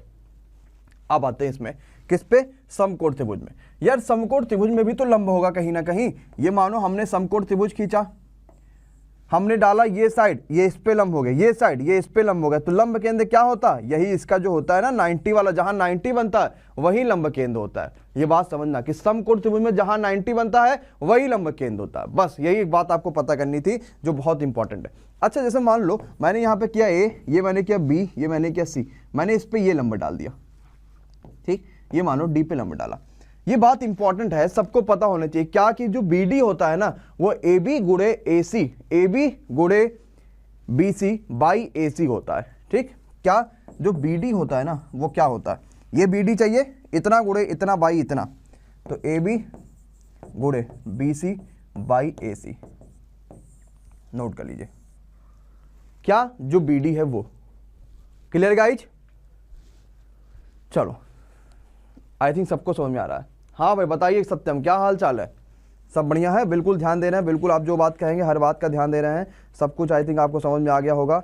चलो भाई अब हम अगले चीज पे आते हैं, कॉन्ग्रुएंसी पे और सिमिलरिटी पे। क्लियर, इरेज करें इतना, ठीक है। आप सबको आपको इन सबकी चीज की PDF मिल जाएगा। अगला हेडिंग डालिए क्या, कॉन्ग्रुएंसी एंड सिमिलरिटी, यानी कि सर्वांग समता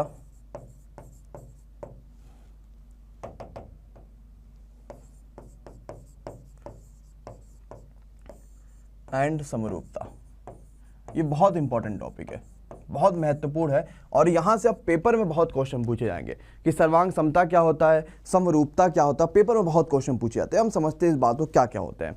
देखो भाई सर्वांग समता एंड समरूपता, समरूपता में आपको देखने से लग रहा है कि समरूप होना मतलब एक मान लो कि मेरा हाथ हो गया और एक खली का हाथ हो गया, भाई दोनों के हाथों में 5 उंगलियां, लेकिन मेरा हाथ छोटा खली का हाथ बड़ा, देखने में एक समान, तो वो समरूप हो गए। और मेरे अगर मैं बात करूंगा मेरे दोनों हाथों की, ये दोनों के हाथ क्या है, सर्वांग सम है, देखो सारी उंगलियां बराबर, सब कुछ बराबर इसमें, तो वही चीज होता है सर्वांग समता में और वही चीज होता है समरूपता में। अगर मैं बोलूं कि हमारे पास ये एक ट्रायंगल है, ये एक ट्रायंगल है, दोनों सर्वांग सम है, आप कहोगे सर जी बिल्कुल सही बात है। मैंने कहा ये एक ट्रायंगल है, एक ये भी ट्रायंगल है, दोनों समरूप है, बिल्कुल सही बात है ना। हो सकता है सभी के एंगल बराबर हो बीच में, हो सकता है सारे साइडों बराबर हो, मतलब सारे साइडों की लंबाइयां बराबर। दूसरी बड़ी बात है इसमें साइड से या एंगल इक्वल होने चाहिए, हूबाहू होने चाहिए, मतलब जैसे है एकदम वैसे होना चाहिए, हूबाहू, कुछ चेंज नहीं होना चाहिए, एकदम कंप्लीट इक्वल होने चाहिए। और इसमें इनका रेशियो बराबर होना चाहिए, क्या रेशियो इक्वल होना चाहिए, मतलब अगर ये 2 4 6 के अनुपात में है, तो अगर ये आपके पास 4 8 और 12 के अनुपात में है तो दोनों समरूप हो गए। क्यों समरूप हो गए, क्योंकि यहाँ पे ये रेशियो में बराबर है, किसमें, रेशियो में बराबर, ये बात को याद रखना। Clear guys. चलो अब मैं समझता हूं क्या रूल है सर्वांग समता का और क्या रूल है समरूपता का। नोट कर ली इतनी बात, फिर सर्वांग समता और समरूपता के हम रूल यहां पे पढ़ते हैं और चीजें समझते हैं। चलो आते हैं, मैं इसी में नोट करा दूं ना, चलो आते हैं, पहला रूल डबल एएस मतलब एंगल एंगल साइड, मतलब कोण बराबर हो दो और एक भुजा बराबर हो, सिंपल सी बराबर है भाई। ये दोनों कोण बराबर हो गए, आप कहोगे सर जी तब दो कोण बराबर तो तीसरा बराबर होगा ही होगा, और भुजा भी सब बराबर हो जाएगी तो दोनों समरूप हो गए, सॉरी दोनों सर्वांग हो गए।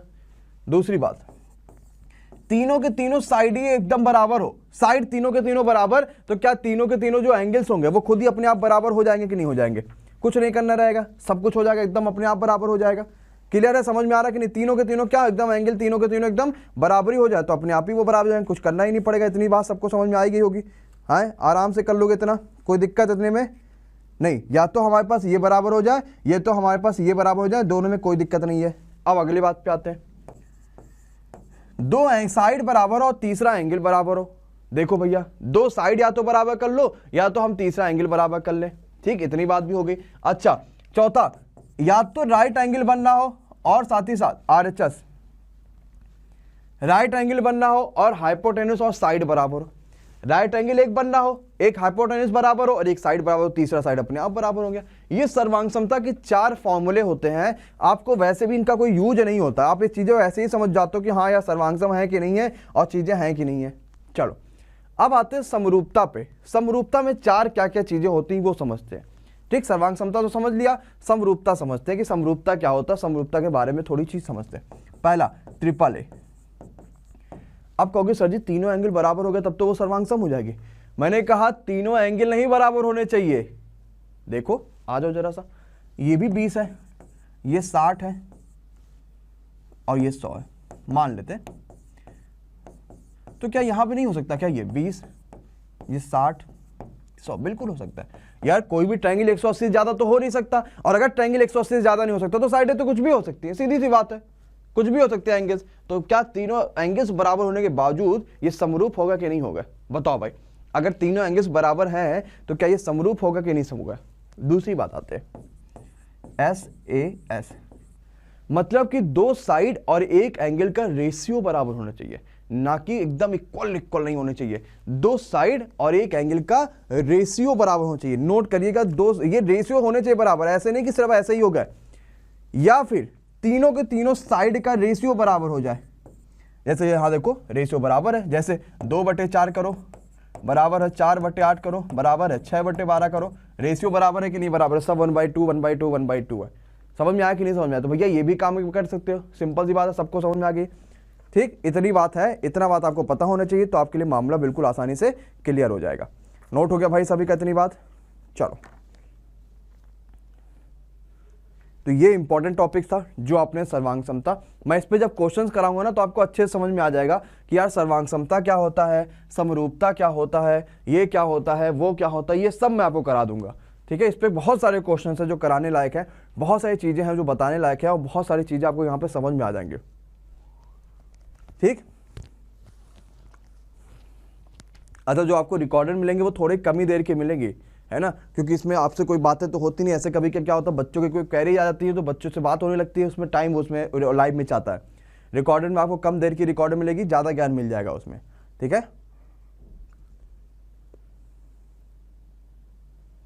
चलो नेक्स्ट पे आते हैं। अब आते हैं, जैसे मान लो दो ट्रायंगल, इफ टू ट्रायंगल जो है आर सिमिलर। अगर मान लो दो ट्रायंगल सिमिलर, लास्ट टॉपिक है, दो ट्रायंगल सिमिलर यानी कि दो ट्रायंगल अगर मान लो समरूप है, ठीक। एक ट्रायंगल मैंने मान लो ABC मान लिया, एक ट्रायंगल मान लो मैंने PQR मान लिया। यार ये दोनों सिमिलर है, बहुत आसान सा टॉपिक है, बहुत बढ़िया सा टॉपिक है। मान लो कि दो ट्रायंगल अगर हमारे पास सिमिलर हैं तो होता क्या है, बिल्कुल आसानी से समझिएगा। इसका जो पेरीमीटर है, पेरीमीटर ऑफ यानी कि परिमाप, परिमाप लिखिएगा हिंदी वाले बच्चे, perimeter of ABC divide by यानी रेशियो पेरीमीटर ऑफ PQR, ये जो बराबर होगा वो होगा AB upon PQ is equal to BC upon QR is equal to AC upon PR is equal to इसका एल्टीट्यूड, ये एल्टीट्यूड मतलब लिखा मतलब कि लंबवत ऊंचाई, ये लंबवत ऊंचाई, एल्टीट्यूड मतलब क्या हो गया, लंबवत ऊंचाई। मीडियन, पहले वाले का मीडियन, पहले वाले का अंतर त्रिज्या और बही त्रिज्या, ये सब बराबर होंगे। सबका रेशियो क्या होगा, बराबर होते हैं। कब, अगर दो त्रिभुज हमारे पास समरूप है, दो त्रिभुज अगर हमारे पास समरूप है तो सबका जो होगा वो रेशियो क्या हो जाएगा, यहाँ पे बिल्कुल बराबर हो जाएगा। क्लियर। अच्छा, अगर मैं यहीं पे एरिया कर देता हूं, देखो पेरीमीटर सिंगल डायमेंशन होता है, एरिया डबल डायमेंशन होता है, 2 डायमेंशन होता है, ठीक है। अगर मैं यहीं पे कर देता हूं एरिया,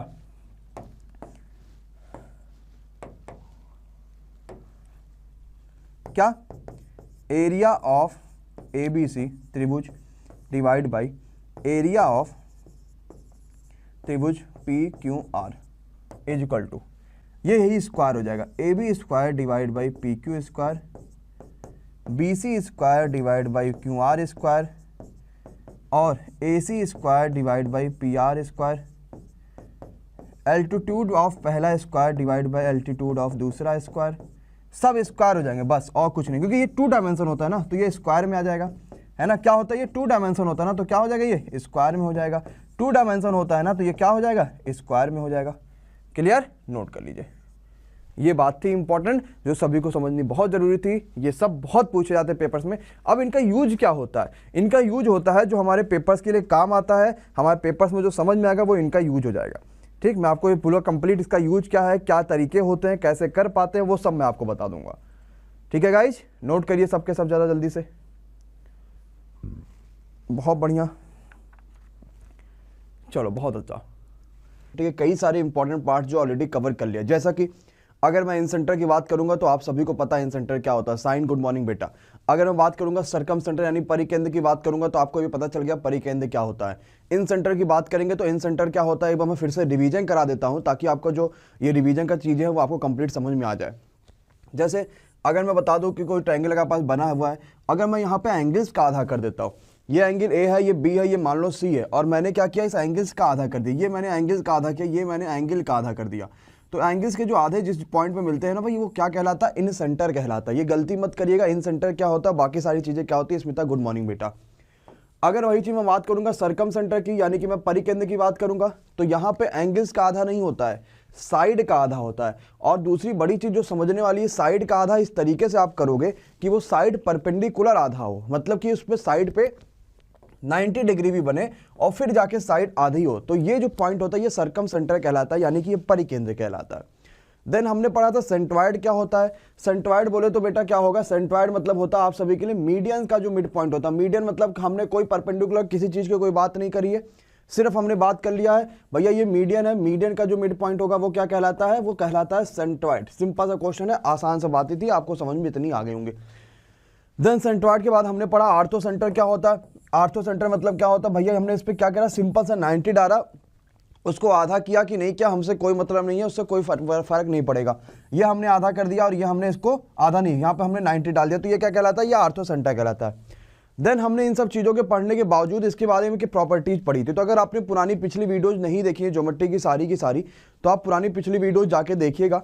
और ज्योमेट्री की वीडियोज बहुत इंपॉर्टेंट है, बहुत ज़्यादा ये पेपर्स में ज्योमेट्री की वीडियोज आती हैं, काफ़ी ज़्यादा यहाँ से क्वेश्चन उठते हैं, तो हमें इसके लिए अच्छे से तैयार होना रहेगा, अच्छे से प्रिपेयर होना रहेगा।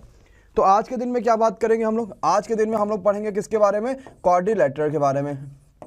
अच्छा, क्वाड्रिलेटरल मतलब बोले तो चतुर्भुज। क्या होता है चतुर्भुज, चतुर्भुज मतलब क्या, चतुर्भुज के कितने प्रकार होते हैं, चतुर्भुज में क्या क्या प्रॉपर्टीज होते हैं, और चतुर्भुज से ज्योमेट्री के कितने क्वेश्चंस आपके पेपर में आ सकते हैं, वो हम सब कुछ यहाँ पे इस वीडियो में डिस्कस करेंगे। तो वीडियो बहुत महत्वपूर्ण होगी वीडियो, और इसमें बहुत सारी नई नई चीज़ें पढ़ेंगे, बहुत अच्छी अच्छी चीज़ें पढ़ेंगे, और ऐसी चीज़ें पढ़ेंगे जो पेपर्स में वाकई इंपॉर्टेंट है, वाकई पेपर्स में पूछी जाती हैं, वो सब चीज़ें हम यहाँ पे डिस्कस करेंगे। रेडी एवरीवन, चलो भाई आते सबसे पहले सिंपल चतुर्भुज की किसी प्रॉपर्टीज के बारे में बात कर लेते हैं। जैसे कि मान लो आपके पास यही एक कोई चतुर्भुज उसने दे दिया जिसमें 4 भुजाएं होंगी, वो चतुर्भुज हो गया, सीधी सी बात है, A B C and D. हमें देखिए 4 भुजाएं, तो हो गया ये चतुर्भुज, बस इतने में बात खत्म। अब चतुर्भुज की सबसे पहली प्रॉपर्टीज के बारे में आप बात करोगे ना, तो आपको सिंपल सा पता है कि भैया सबसे पहली प्रॉपर्टी चतुर्भुज की यही होती है कि अगर हम सारे एंगल्स को जोड़ेंगे चतुर्भुज के, तो ये वाकई कितना आ जाएगा, 360 आ जाएगा। ये सबसे पहली और सबसे फेमस और सबसे छोटी सी प्रॉपर्टीज है किसी भी चतुर्भुज की। ओके गाइज, अच्छा अब किसी भी चतुर्भुज की यानी किसी भी क्वाड्रेटिक, अगर मैं दूसरी प्रॉपर्टीज के बारे में बात करूंगा तो आपको पता होना चाहिए कि चतुर्भुज का ये मान लो आपके पास विकर्ण दे रखा है, ये विकर्ण आपके पास यहाँ पे दे रखा है, और ये आपके पास यहाँ पे विकर्ण, ये विकर्ण दे रखा है। चतुर्भुज जो होता है वो दो त्रिभुजों से मिलकर बना होता है।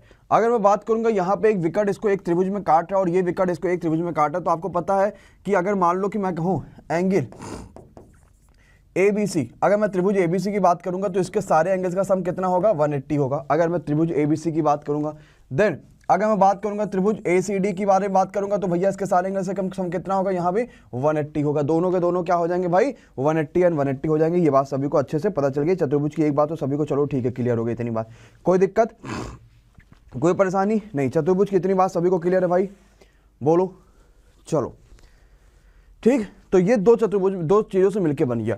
अब चतुर्भुज में भी कई प्रकार होते हैं, जैसे कि आयत पढ़ेंगे, जैसे कि वर्ग पढ़ेंगे, जैसे कि पैरेललोग्राम यानी कि समानांतर चतुर्भुज पढ़ेंगे, जैसे कि रोम्बस पढ़ेंगे यानी कि सम चतुर्भुज पढ़ेंगे, ट्रापेजियम पढ़ेंगे, समलंब चतुर्भुज पढ़ेंगे, काइट पढ़ेंगे यानी कि पतंग पढ़ेंगे। ये सारे टॉपिक किसमें है, चतुर्भुज में है। चतुर्भुज एक बहुत बड़ा, बहुत बेसिक, बहुत अच्छा टॉपिक है, जहां से पेपर में लगातार क्वेश्चन देखने, समझने, सुनने को मिलते रहते हैं। ठीक है, चलो ठीक है, तो स्टार्ट करते हैं चतुर्भुज, कैसे क्या क्या होता है वो चीज समझते हैं।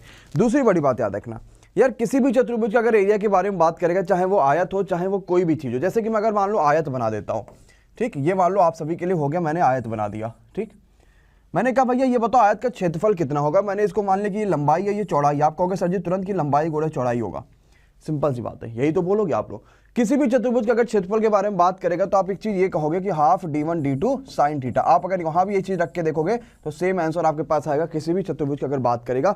बट ये फॉर्मूला हम सब जगह इसलिए नहीं लगाते क्योंकि हमें वैसे ही क्या दिखता कि यार आयत कितना ही आसान फॉर्मूला वैसे ही है, तो हम ये फॉर्मूला क्यों लगाएंगे, सीधी सी बात है। अगर ये आसान ना होता तो हम इसको लगाते फिर। ठीक, चलो फिर स्टार्ट करते हैं चतुर्भुज में। सबसे पहले और सबसे छोटे कॉन्सेप्ट के बारे में बात करते हैं जो कि आप सभी के लिए आयत ही है, और आयत के बारे में कुछ बेसिक बातें समझेंगे। आयत क्या होता है, आयत से चीजें कैसे कर पाते हैं, और आयत के किस तरह के क्वेश्चन हमारे पेपर में पूछे जाते हैं। आयत बोले तो रेक्टेंगल, हेडिंग डाल लीजिए रेक्टेंगल, मतलब कि आयत। ये क्या होता है, यहां से क्वेश्चन कैसे पूछे जाते हैं समझते हैं। देखो मैं यहां बना देता हूं आयत, ये आपके लिए आयत हो गया। कुछ पॉइंट्स बहुत इंपॉर्टेंट है जो आपको नोट करने हैं, ये ए, ये बी, ये सी और डी।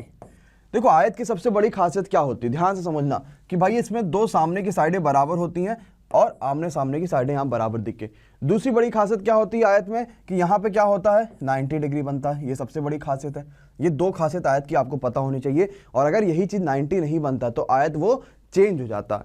ये बात आपको अच्छे से पता होगी। ठीक, चलो तीसरी बात पे आते हैं। यार ये आयत है ना, तो इसका ये भी एक डायगोनल होगा और ये भी एक डायगोनल होगा, बोलो हाँ या ना। मान लो ये डायगोनल D1 है, वो डायगोनल D2 है। आपको सबसे पहली बात क्या देखना है कि डायगोनल क्या होते हैं आयत में, बराबर होते हैं। तो अगर पेपर में कभी भी क्वेश्चन आ जाता है आयत के डायगोनल के बारे में, तो आपको एक बात याद रखना है कि आयत के जो डायगोनल्स होते हैं वो क्या होते हैं, हमेशा बराबर होते हैं। अच्छा एक चीज मुझे ये बताओ जल्दी से, क्या आयत के डायगोनल्स एक दूसरे को 90 पे काटते हैं कि नहीं काटते हैं, कौन बताएगा। क्या आयत के डायगोनल्स मतलब यहां पे क्या 90 डिग्री बनेगा कि नहीं बनेगा उनके डायगोनल्स के बीच में, कौन बता पाएगा भाई सही आंसर। बहुत बढ़िया, जल्दी से बताओ क्या आयत के जो है डायगोनल्स है एक दूसरे को 90 पे काटते हैं कि नहीं काटते हैं। ये क्वेश्चन आपके लिए बहुत इंपॉर्टेंट है, आपको जरूर पता होना चाहिए।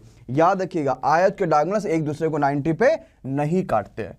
ठीक, क्यों नहीं काटते, क्योंकि अगर चारों साइडें बराबर होंगी, वो फिगर जिसके चारों साइडें बराबर होंगी वही कि उसी के डायगोनल्स एक दूसरे को 90 पर कट करेंगे, अदरवाइज 90 पे कट नहीं करेंगे। ये बात बहुत अच्छे से सुन लीजिएगा, बहुत अच्छे से समझ लेगा, भाई मामला गड़बड़ा जाएगा आपका। ठीक, तीसरी बात आते हैं, क्या एक दूसरे को ये एकदम बाइसेक्ट भी करेंगे क्या, मतलब कि ये लंबाई है तो ये आधी होगी इसके, ये आधी होगी इसके और ये आधी होगी इसके, बाइसेक्ट करते हैं क्या डायगोनल्स। बिल्कुल, जो विकर्ण होते हैं आयत के वो एक दूसरे को बराबर समद्विभाजित करते हैं, यानी कि जो डायगोनल्स होता है डायगोनल्स जो होता है वो क्या करता है, इक्वली बाइसेक्ट करता है। ये बात भी याद रखिएगा, जो डायगोनल्स होता है आयत का वो क्या करता है, वो इक्वली बाइसेक्ट करता है। ये भी बात आप सभी को पता होना चाहिए बहुत अच्छे से, ताकि आपको चीजें क्लियर हो पाए।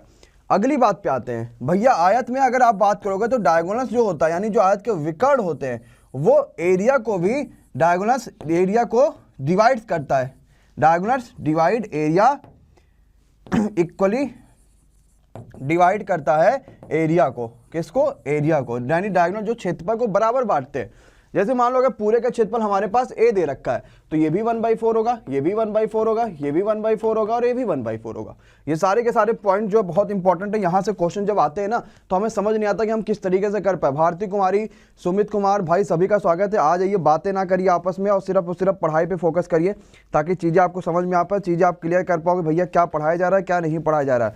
बातें करते रहोगे तो फिर कोई फायदा नहीं होगा, फिर ऐसी चीज़ें खत्म हो जाएंगी ये सारी। ठीक है, चले चलो भैया, चलो ठीक है। अब अगली बात आती है जो पेपर में आ चुका है, हमने ये चीज़ तो पढ़ लिया इतनी। अब हुआ क्या, एक सिंपल सा क्वेश्चन मैं आपसे पूछूंगा, देखता हूँ कितने बच्चे आंसर बता पाते हैं। मैंने कहा भाई मान लो ये एक आयत बन रहा है, ठीक। आपने कहा सर जी हाँ बिल्कुल सही बात है भैया, ये आयत बन रहा है ABCD। अब एक चीज़ मैंने कहा ये बताओ कि यार आयत की विकर्ण है, सॉरी आयत की चारों भुजाएं हैं और मैंने चारों भुजाओं का एक मिड पॉइंट ले लिया। मैंने इसका मिड पॉइंट ले लिया, इसका मिड पॉइंट ले लिया, इसका मिड पॉइंट ले लिया और इसका मिड पॉइंट ले लिया। ये मान लो P, ये मान लो Q, ये मान लो R, ये मान लो S। अब बताओ ये मिड पॉइंट जो PQRS है ना, ये क्या बनेगा? रोम्बस बनेगा, आयती बनेगा, या फिर वर्ग बन जाएगा, या फिर पैरेललोग्राम बन जाएगा, क्या बन जाएगा? बताओ भाई, कौन बता पाएगा? ये क्या बताओ भाई? PQRS क्या है? मिड पॉइंट है, मध्य बिंदु है। PQRS क्या है? ये मिड पॉइंट है आप सभी के लिए, मध्य बिंदु है, मिड पॉइंट ऑफ ABCD और D है। देन PQRS इज क्या? PQRS क्या बनेगा भाई? कौन बता पाएगा? रोम्बस बनेगा। और कौन बता पाएगा? चलो भाई सिंपल सी बात है, ठीक। देखो अगर यहाँ पे, क्योंकि दिक्कत ये है कि जो इसके विकर्ण होते हैं ना एक दूसरे को 90 पे कट नहीं करते। अगर 90 पे कट करते तो मामला कुछ और हो जाता, 90 पे कट नहीं करते हैं, इसीलिए क्या बन जाएगा? एक रोम्बस बन जाएगा, एक आपका ये क्या बन जाएगा? समचतुर्भुज बन जाएगा। नोट करिए, बहुत इंपॉर्टेंट है। अच्छा अगली बात पे आते हैं। अच्छा यार आयत है और आयत के मैंने विकर्ण ऐसे मैंने मानो खींचा हुआ है, आयत की मैंने विकर्ण ऐसे खींचा हुआ, क्या ये विकर्ण कोण को समद्विभाजित करेंगे? मतलब ये आधा आधा डिवाइड होगा? डायगोनल्स होता है वो एंगल्स को डिवाइड करते हैं? नहीं करते। या अगला पॉइंट नोट करिएगा, जो आपके डायगोनल्स होते हैं वो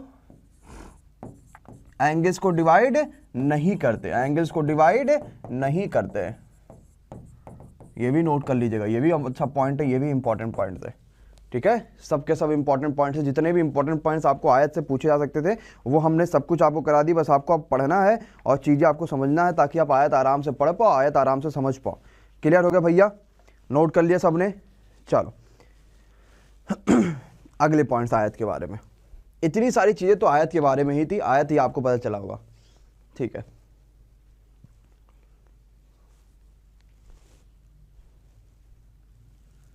चलो अगला आयत है,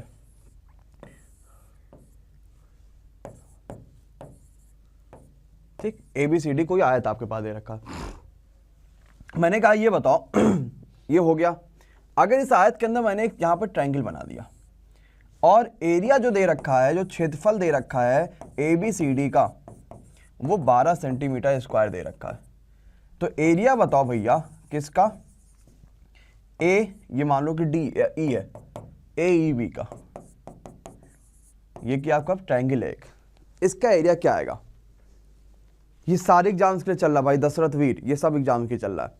बहुत अच्छा, सिंपल आपको क्या पता चल जाएगा, अगर जो है इसका एरिया 12 है तो उसका एरिया सिंपल सा क्या हो जाएगा? इसका आधा हो जाएगा।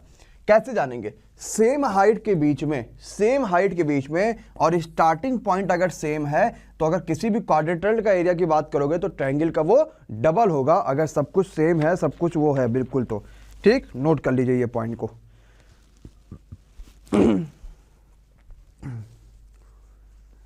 चलो चलो भैया इतनी बात क्लियर। अब जैसे आयत होता है ना वैसे ही क्या होता है आपका? पैरेललोग्राम होता है, यानी कि समानांतर चतुर्भुज होता है, ठीक। जैसे आयत वैसे ही आपका पैरेललोग्राम, ठीक। चलो अब समझते हैं कैसे कर पाएंगे। जैसे ही आयत वैसे ही पैरेललोग्राम, वैसे ही समांतर चतुर्भुज। अब समांतर चतुर्भुज में समझते हैं क्या डिफरेंस होता है। यार ये बताओ, आयत में आमने सामने की भुजाएं बराबर होती थी, आप कहोगे सर जी बिल्कुल बराबर होती थी। तो क्या समानांतर चतुर्भुज में आमने सामने की भुजाएं बराबर होंगी, आप कहोगे सर जी बिल्कुल बराबर होंगी। समानांतर चतुर्भुज में आगे बार आमने सामने की भुजाएं, तो आयत और समानांतर चतुर्भुज में डिफरेंस क्या है? तो आयत और समानांतर चतुर्भुज में सबसे बड़ा डिफरेंस ये है कि आयत में यहां पे एंगल 90 बनता है, जबकि समानांतर चतुर्भुज में एंगल 90 नहीं बनता वहां पे। तो ये भी L, तो ये भी L, तो ये भी B, तो ये भी B, सब कुछ सेम है, खाली क्या होगा वहां पे 90 नहीं बनेगा, बाकी सब मामला वैसा ही रहेगा, कोई दिक्कत आपको नहीं होगा। ठीक है, पक्का? चलो भाई अच्छा ठीक है। अगर पैरेललोग्राम के बारे में बात करेंगे, दो विकर्ण है तो क्या विकर्ण दोनों बराबर होते हैं? नहीं होते हैं। क्या विकर्ण दोनों एक दूसरे को परपेंडिकुलर पे काटते हैं? नहीं काटते। परपेंडिकुलर पे तभी काटेंगे जब चारों के चारों साइडें बराबर होंगी तब। क्या विकर्ण एक दूसरे को समद्विभाजित करते हैं? D1 does not bisect D2, मतलब एक दूसरे को समद्विभाजित करते हैं? नहीं करते हैं। नोट कर लीजिए इतनी सारी की सारी बातें। क्या एक दूसरे को बाइसेक्ट करेंगे? नहीं करेंगे। लेकिन विकर्ण जो होंगे ये पक्का जो हैगा एरिया को डिवाइड कर देंगे। भाई इसमें तो कोई फर्क ही नहीं पड़ रहा, इसमें तो कोई फर्क ही नहीं पड़ रहा। विकर्ण क्या करेंगे? एक दूसरे को प्रॉपर्ली डिवाइड कर लेंगे, उसमें कोई दिक्कत नहीं हो पाएगा, आराम से कर लेते हैं, कोई दिक्कत नहीं होता। ठीक है अच्छा, क्या विकर्ण जो होते हैं एंगल बाइसेक्टर होते हैं? तो बिल्कुल नहीं होते हैं। Diagonal is naught angle bisector, diagonal is naught angle bisector. विकर्ण जो होते हैं एंगल बाइसेक्टर नहीं होते हैं। अच्छा, एंगल बाइसेक्टर यानी कोण समद्विभाजक, मतलब कौन सा कोण समद्विभाजक? ये वाला कोण समद्विभाजक, ये नहीं होता है। ठीक, मतलब एंगल डिवाइड ये आपके यहाँ पे आयत में भी नहीं होता था, रेक्टेंगल में भी नहीं होता था, तो यहाँ भी नहीं होगा, सीधी सी बात है, दोनों जगह नहीं होगा। अगली बात पे आते हैं भाई। अगला बात पे क्या कहते हैं? अगर मान लो मैंने इसके चारों साइड को मिला दिया, ये मान लो P, ये मान लो Q, ये मान लो R, भी मान लो S, तो PQRS क्या बन जाएगा भाई? अगर ये मिड पॉइंट है, इसका मध्य बिंदु है, तो ये रेक्टेंगल बन जाएगा। इस बात को नोट करिएगा, ये पेपर में जरूर पूछा जाएगा। यानी एक ये आयत बन जाएगा। आयत में बनता था रोम्बस एंड आपके पैरेललोग्राम पे बन जाएगा रेक्टेंगल। Clear guys? नोट करिए सब के सब। बहुत अच्छा क्वेश्चन पार्ट था, बहुत अच्छा इंपॉर्टेंट चीज थी, और यहां से पेपर में क्वेश्चन जरूर उठेंगे और जरूर आते हैं ऐसे क्वेश्चन। ठीक है, इसीलिए इस तरह के क्वेश्चंस को नजरअंदाज नहीं करिएगा। ठीक है, एरिया बात करेंगे पैरेललोग्राम की। अगर हम लोग एरिया की बात करेंगे तो क्या होता है? Base into height. नोट कर लीजिएगा, पैरेललोग्राम का अगर एरिया की बात करेंगे तो बेस इंटू हाइट। अब हाइट ये आपका 90 पढ़ना चाहिए, परपेंडिकुलर हाइट पढ़ना चाहिए। कैसे निकालेंगे? क्वेश्चन के थ्रू सब समझ जाएंगे। अभी मैं आपको क्वेश्चन भी करवाऊंगा इस पे, आपको वो भी चीजें समझ में आ जाएंगी, आप वो भी सब चीजें अच्छे से क्लियर कर पाओगे। ठीक, चलो नोट कर लो भैया सारे क्वार्टर आज खत्म कर देंगे, देन एक दिन सर्किल पूरा खत्म कर देंगे, बस खत्म हो जाएगा आपका। चलो हो गया क्लियर? अच्छा, पेरीमीटर यानी कि परिमाप पूछेगा, तो किसी भी दुनिया के किसी फिगर का अगर पेरीमीटर निकालना, परिमाप निकालना, तो चारों साइडों को जोड़ दो, खत्म। 3 साइड है तो 3 साइड जोड़ो, 5 साइड है तो 5 साइड जोड़ो, 10 साइड है तो 10 साइड जोड़ो, खत्म। चलो नेक्स्ट पे आते हैं, लिखो स्क्वायर। स्क्वायर बोले तो वर्ग। ठीक, स्क्वायर बोले तो वर्ग। अच्छा भैया, अब स्क्वायर क्या होता है जरा देख लो एक बार। स्क्वायर मतलब जिसकी चारों साइडें बराबर हो। ये स्क्वायर मान लो ये साइड है, ये साइड है, ये साइड है और ये साइड है। दूसरी बार यहाँ पे भी क्या बनता है? एंगल 90 बनेगा। हमने एक डायगोनल खींच दिया यहाँ पे, ये मान लो D1 है, और एक डायगोनल हमने खींच दिया यहाँ पे, मान लो D2 है। अब इसमें सब कुछ भाई बहुत खतरनाक चीजें, सब कुछ होता है, जो चाहोगे इसमें वो होता है, सब कुछ होता है। क्या सबसे पहला पॉइंट क्या क्या होता है जरा देखते हैं। ठीक, हाँ बिल्कुल। सबसे पहला भाई बताओ, क्या डायगोनल्स एक दूसरे के बराबर होते हैं किसी भी स्क्वायर में? जल्दी से बताओ, कमेंट आने चाहिए सभी के, तुरंत कमेंट आने चाहिए। और भैया जितना बच्चा फेसबुक पे देख रहा है सब के सब यूट्यूब पे आ जाना, और आने के बाद तुरंत जो है चैनल को सब्सक्राइब कर लेना, पक्का? बहुत बढ़िया बताओ, होता है कि नहीं होता? बिल्कुल होता है। डायगोनल्स बराबर होते हैं। डायगोनल्स क्या परपेंडिकुलर कट करते हैं? बिल्कुल परपेंडिकुलर कट करते हैं। डायगोनल्स क्या बाइसेक्ट करते हैं? यानी विकर्ण एक दूसरे को बाइसेक्ट करते हैं? बाइसेक्ट करते हैं भैया, हाँ बिल्कुल बाइसेक्ट करते हैं। अच्छा, क्या डायगोनल्स एंगल बाइसेक्टर होते हैं? हाँ भैया, डायगोनल्स क्या होते हैं? एंगल बाइसेक्टर भी होते हैं। बताओ, इसमें कौन सा ऐसा चीज नहीं है जो नहीं होता? जो आपने सोच लिया वो समझ लो इसमें हो जाएगा। ठीक है, अच्छा, क्या डायगोनल्स एक दूसरे को परपेंडिकुलर काटेंगे कि नहीं काटेंगे? मतलब यहां पे एंगल 90 बनेगा कि नहीं बनेगा? बिल्कुल बनेगा। जिस फिगर में चारों साइडों यहां पे बराबर होती हैं, वहां पे डायगोनल्स के बीच में 90 डिग्री बनता है। इस बात का आपको खासा ख्याल रखना पड़ेगा, तभी मामला आगे बढ़ पाएगा। क्लियर? अच्छा, क्या यहां पे जो इसका एरिया होता है वो भुजा का स्क्वायर होता है कि नहीं होता? क्या एरिया जो होता है पेरीमीटर मतलब सभी साइडों को जोड़ दो। क्या डायगोनल्स यहाँ पे एरिया का डिवाइड करते हैं इक्वल? हाँ बिल्कुल डिवाइड करते हैं, एरिया भी इक्वल डिवाइड होगा। अगर पूरा एक है तो 1/4 1/4 1/4 1/4 ये चलता चला जाएगा और आप लाइक करते चले जाओगे। पक्का? अगली बड़ी बात पे आते हैं। अगर मैंने मान लो इसके सभी साइड पॉइंटों को, मिड पॉइंटों को मिला दिया, ये मिड पॉइंट, ये मिड पॉइंट, ये मिड पॉइंट, ये मिड पॉइंट मिला दिया और इसका नाम मैंने रख लिया क्या? PQRS। तो PQRS क्या बनेगा? मजाल है कुछ और बन जाए? नहीं, ये भी क्या बनेगा? एक स्क्वायर ही बनेगा, एक वर्ग ही बनेगा। Clear guys? क्या बन जाएगा? एक स्क्वायर ही बन जाएगा, एक वर्ग ही बन जाएगा। दादा पहले रोम्बस पढ़ाने देंगे कि नहीं पढ़ाने देंगे? स्क्वायर और रोम्बस के डिफरेंस सब जान जाएंगे, पहले एक बार रोम्बस लेकिन पढ़ाने तो दो। क्लियर? चलो, ये बात सभी को अच्छे से समझ में आ गई, इतनी बात तो क्लियर हो गई। अब स्क्वायर के बाद आते हैं रोम्बस में। सिंपल सा डिफरेंस है, कोई खास डिफरेंस नहीं है। जैसे स्क्वायर में चारों साइड बराबर होती हैं, सेम रोम्बस में भी चारों साइड बराबर होंगी, बस यहाँ 90 बनता था, यहाँ पे 90 नहीं बनेगा और दो चार चीजें हल्की फुल्की चेंज होती है उस 90 ना बनने की वजह से। ठीक, चलो तो लास्ट टॉपिक पे आते हैं आज के। क्या कहता है रोम्बस? इतना नोट कर लीजिए, फिर आते हैं। चलो, अच्छा, दिवाली की छुट्टियां होने वाली हैं, ठीक है? कल से मे भी दिवाली की छुट्टी आपके लिए हो जाए और आपको यहाँ पे कोई वीडियो फिर ना देखने को मिले, ठीक? तो उसको आप देख लीजिएगा।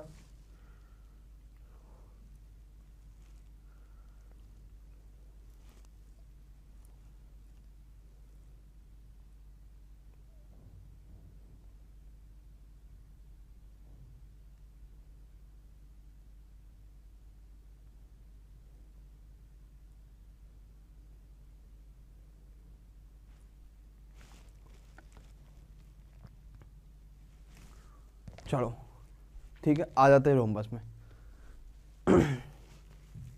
लिखो भैया रोम्बस। अच्छा, रोम्बस मतलब क्या होता है? समचतुर्भुज होता है। रोम्बस मतलब क्या होता है? समचतुर्भुज होता है। मैंने क्या बताया? कुछ खास डिफरेंस नहीं है। स्क्वायर में भी चारों साइड बराबर है, रोम्बस में भी चारों साइड बराबर है। ठीक, स्क्वायर में भी चारों साइड बराबर है और रोम्बस में भी चारों साइड बराबर है।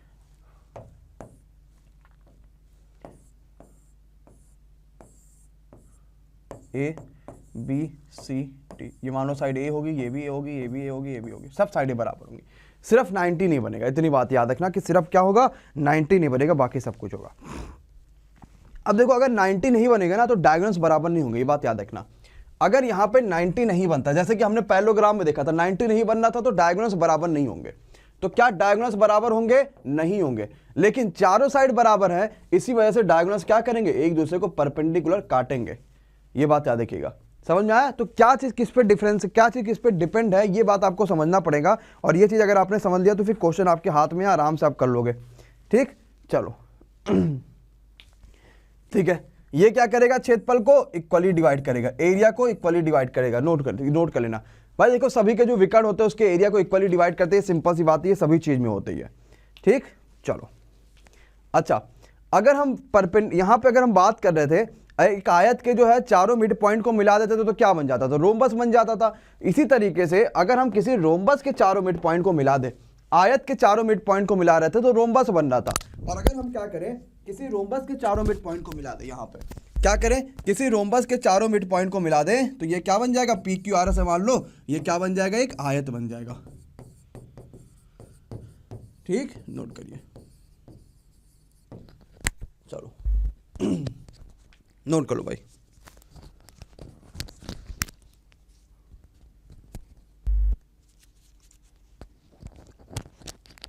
अब यहां सबसे क्वेश्चन बहुत पूछा जाता है, बहुत सारे बच्चों के मन में आ रहा है, सर जी ये सब पढ़ क्यों रहे, यहाँ से क्वेश्चन कैसे आएंगे, किस तरीके के क्वेश्चन आएंगे, कैसे आ जाएंगे, हम कर पाएंगे कि नहीं कर पाएंगे, बहुत सारी बातें हैं। तो भैया यहाँ से क्वेश्चन बहुत पूछे जाते हैं, वो सारे के सारे क्वेश्चन आप सभी को पता चल जाएंगे धीरे धीरे धीरे धीरे कि क्या होता है क्या नहीं होता। जब आपको क्वेश्चन पता चलेंगे तब आपको लगेगा हाँ यार ऐसे क्वेश्चन तो पेपर में बहुत आते हैं, बस हम ही नहीं कर पा रहे थे, तो हम ऐसे क्वेश्चन हम आराम से कर लेंगे। क्लियर है? चलो भाई। अब ट्रापेजियम में जहाँ से रेलवे परीक्षाओं में क्वेश्चन बहुत कम आते हैं, तो कोई खास मतलब है नहीं ट्रापेजियम पढ़ने का, इजी है ट्रापेजियम में। बस ट्रापेजियम का फिगर आप जान लो, इस तरीके का ट्रापेजियम का फिगर होगा। जब मैं आपको प्रैक्टिस सेट दूंगा, जब प्रैक्टिस सेट कराऊंगा तो ट्रापेजियम बता दूंगा कि ट्रापेजियम में और भी क्या क्या होता है। अच्छा, इसका एरिया क्या होता है, जो साइड पैरेलल है उनका सम करो, इंटू कर लो हाइट। जैसे मान लो ये साइड ये इसके पैरेलल है, दोनों का सम इंटू हाइट। किसी भी ट्राइंगल के, किसी भी क्वाड्रेटर के मैंने एरिया बताया था, जैसे इसका एरिया निकालना तो क्या करोगे, half d1 d2 sine theta, खत्म। ठीक, नोट कर लीजिए।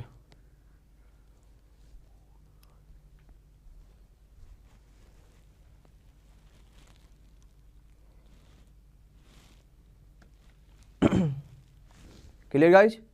चलो अब आते हैं हम लोग पॉलीगॉन पढ़ते हैं कि पॉलीगॉन क्या होता है, पॉलीगॉन से क्वेश्चन किस तरीके से आते हैं, पॉलीगॉन में क्या क्या चीज़ें होती हैं, पॉलीगॉन को कैसे समझेंगे वो समझते हैं। बस इसके बाद एक स्क्वायर सर्किल रह जाएगा, पॉलीगॉन। ठीक, चलो हो गया। तो पॉलीगॉन मतलब क्या हो गया? बहुभुज, जिसमें ज्यादा साइडें हो, हम साइडों को ना गिन पाए। जैसे मान लो 3 हो गया त्रिभुज, 4 हो गया चतुर्भुज, 5 हो गया पंचभुज, 6 हो गया छठभुज। अब ऐसे बोलते बोलते वो थोड़ी रह जाओगे, फिर कहोगे 16 के लिए क्या बोलेंगे।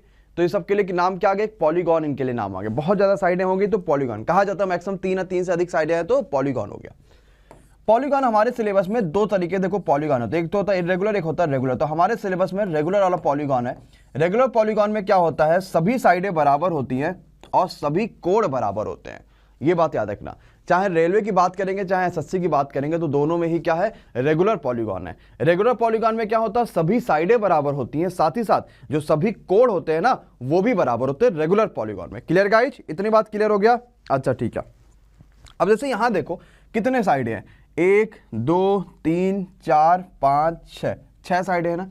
अब साइड अगर 6 है तो हमसे पहला क्वेश्चन क्या पूछा जाएगा? भैया ये बताओ यहाँ पे नंबर ऑफ डायगोनल्स कितना होगा? कोई बच्चा बता सकता? भाई जल्दी से कमेंट करो। किसी बच्चों को अगर ये बात पता है कि यहाँ पे नंबर ऑफ डायगोनल्स कितने होते हैं, कितने डायगोनल्स यहाँ पे बन सकते हैं, कितने बच्चों को ये बात यहाँ पे पता है, हो रहा है कि हाँ भाई इतने डायगोनल्स यहाँ पे बन सकते हैं। क्या मैंने कहा?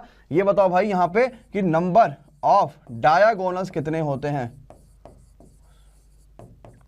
याद रखना इसका फॉर्मूला होता है n(n-3/2)। अब इसमें रख के देख लो, n यानी कि 6 रखोगे, 6 में से 3 गया 3, 6 से 18/2, यानी यहां पे नंबर ऑफ डायगोनल्स कितने आ जाएंगे? 9 आ जाएंगे। ठीक, दूसरा पूछा जाएगा भैया ये बताओ ये एंगल कितने का होगा? तो ईच इंटीरियर एंगल की अगर बारे में बात करेंगे, ईच इंटीरियर एंगल के अगर बारे में बात करेंगे तो कितना होता है?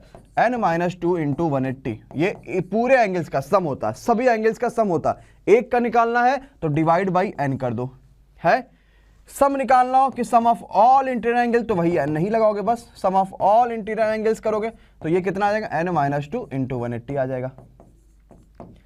ठीक, सम ऑफ ऑल एक्सटीरियर एंगल निकालोगे, सम यानी सभी बाह्य कोणों का योग, सम ऑफ ऑल एक्सटीरियर एंगल्स, तो ये कितना होता है? 360 होता है। और अगर ईच एक्सटीरियर एंगल के बारे में बात करेंगे, ईच के बारे में बात करेंगे तो ये क्या होगा? 360/n हो जाएगा। नोट कर लीजिए इतनी बात। ईच के बारे में बात करेंगे तो ये 360/n हो जाता है। अच्छा, एक इंटीरियर यानी एक अंतःकोण और एक एक्सटीरियर यानी एक बाह्य कोण, इसका सम कितना होता है? 180 होता है। ये भी एक नोट करिएगा। इतने खाली पॉलीगॉन के फॉर्मूले हैं। अगर आपने हाँ वो 2n-90 वही चीज है। आप यहां से अगर बेटा 2 यहां मल्टीप्लाई कर लोगे या 180 को 90 बना लो तो 2 का इधर मल्टीप्लाई हो जाएगा, सिंपल सी बात आ जाएगी। क्लियर? चलो भाई क्लियर? चलो भाई अगली बात पे नोट करो। इतनी बात क्लियर हो गई तो हमने क्या देख लिया? हमने देख लिया भाई पॉलीगॉन क्या होते हैं, पॉलीगॉन के कितने फॉर्मूले होते हैं, कैसे कैसे क्वेश्चन पॉलीगॉन पे आ सकते हैं। अब जब सारे के सारे हम लोग यहाँ पे जब प्रैक्टिस करेंगे, जब क्वेश्चन की प्रैक्टिस करेंगे तो हमें और भी चीज़ में पॉलीगॉन में पता चलेगी कि पॉलीगॉन में और भी क्या क्या चीज़ें हैं, क्या क्या और भी फायदे हैं पॉलीगॉन के, क्या क्या और भी चीज़ें हम पॉलीगॉन में कर सकते हैं। ठीक, जैसे मैं आपको एक सिंपल सा क्वेश्चन दे देता हूँ, मुझे जल्दी से बताओ। अगर n बराबर हमारे पास 8 दे रखा है तो नंबर ऑफ डायगोनल्स कितने होंगे? नंबर ऑफ डायगोनल्स कितने होंगे अगर n की वैल्यू 8 दे रखा है तो? बताओ भाई, अगर n की वैल्यू 8 दे रखा है तो नंबर ऑफ डायगोनल्स कितने आएंगे? जरा सब के सब जरा जल्दी बता दो भैया। बहुत बढ़िया। क्या करोगे? n-3/2 यानी 8 में से 3 जाएगा, कितना आएगा? 5/2। 2 से काटोगे 2 चौक 8, 5 चौक 20। क्लियर? 20 आ गया। ठीक, चलो तो आज के लिए बस इतना ही कंटिन्यू करते हैं हम लोग। और बाकी देखो जितनी चीजें हैं आप सभी को वो कल के दिनों में मिलती रहेंगी, हर चीज आपको कल के दिनों में मिलती रहेगी, बहुत इंपॉर्टेंट है।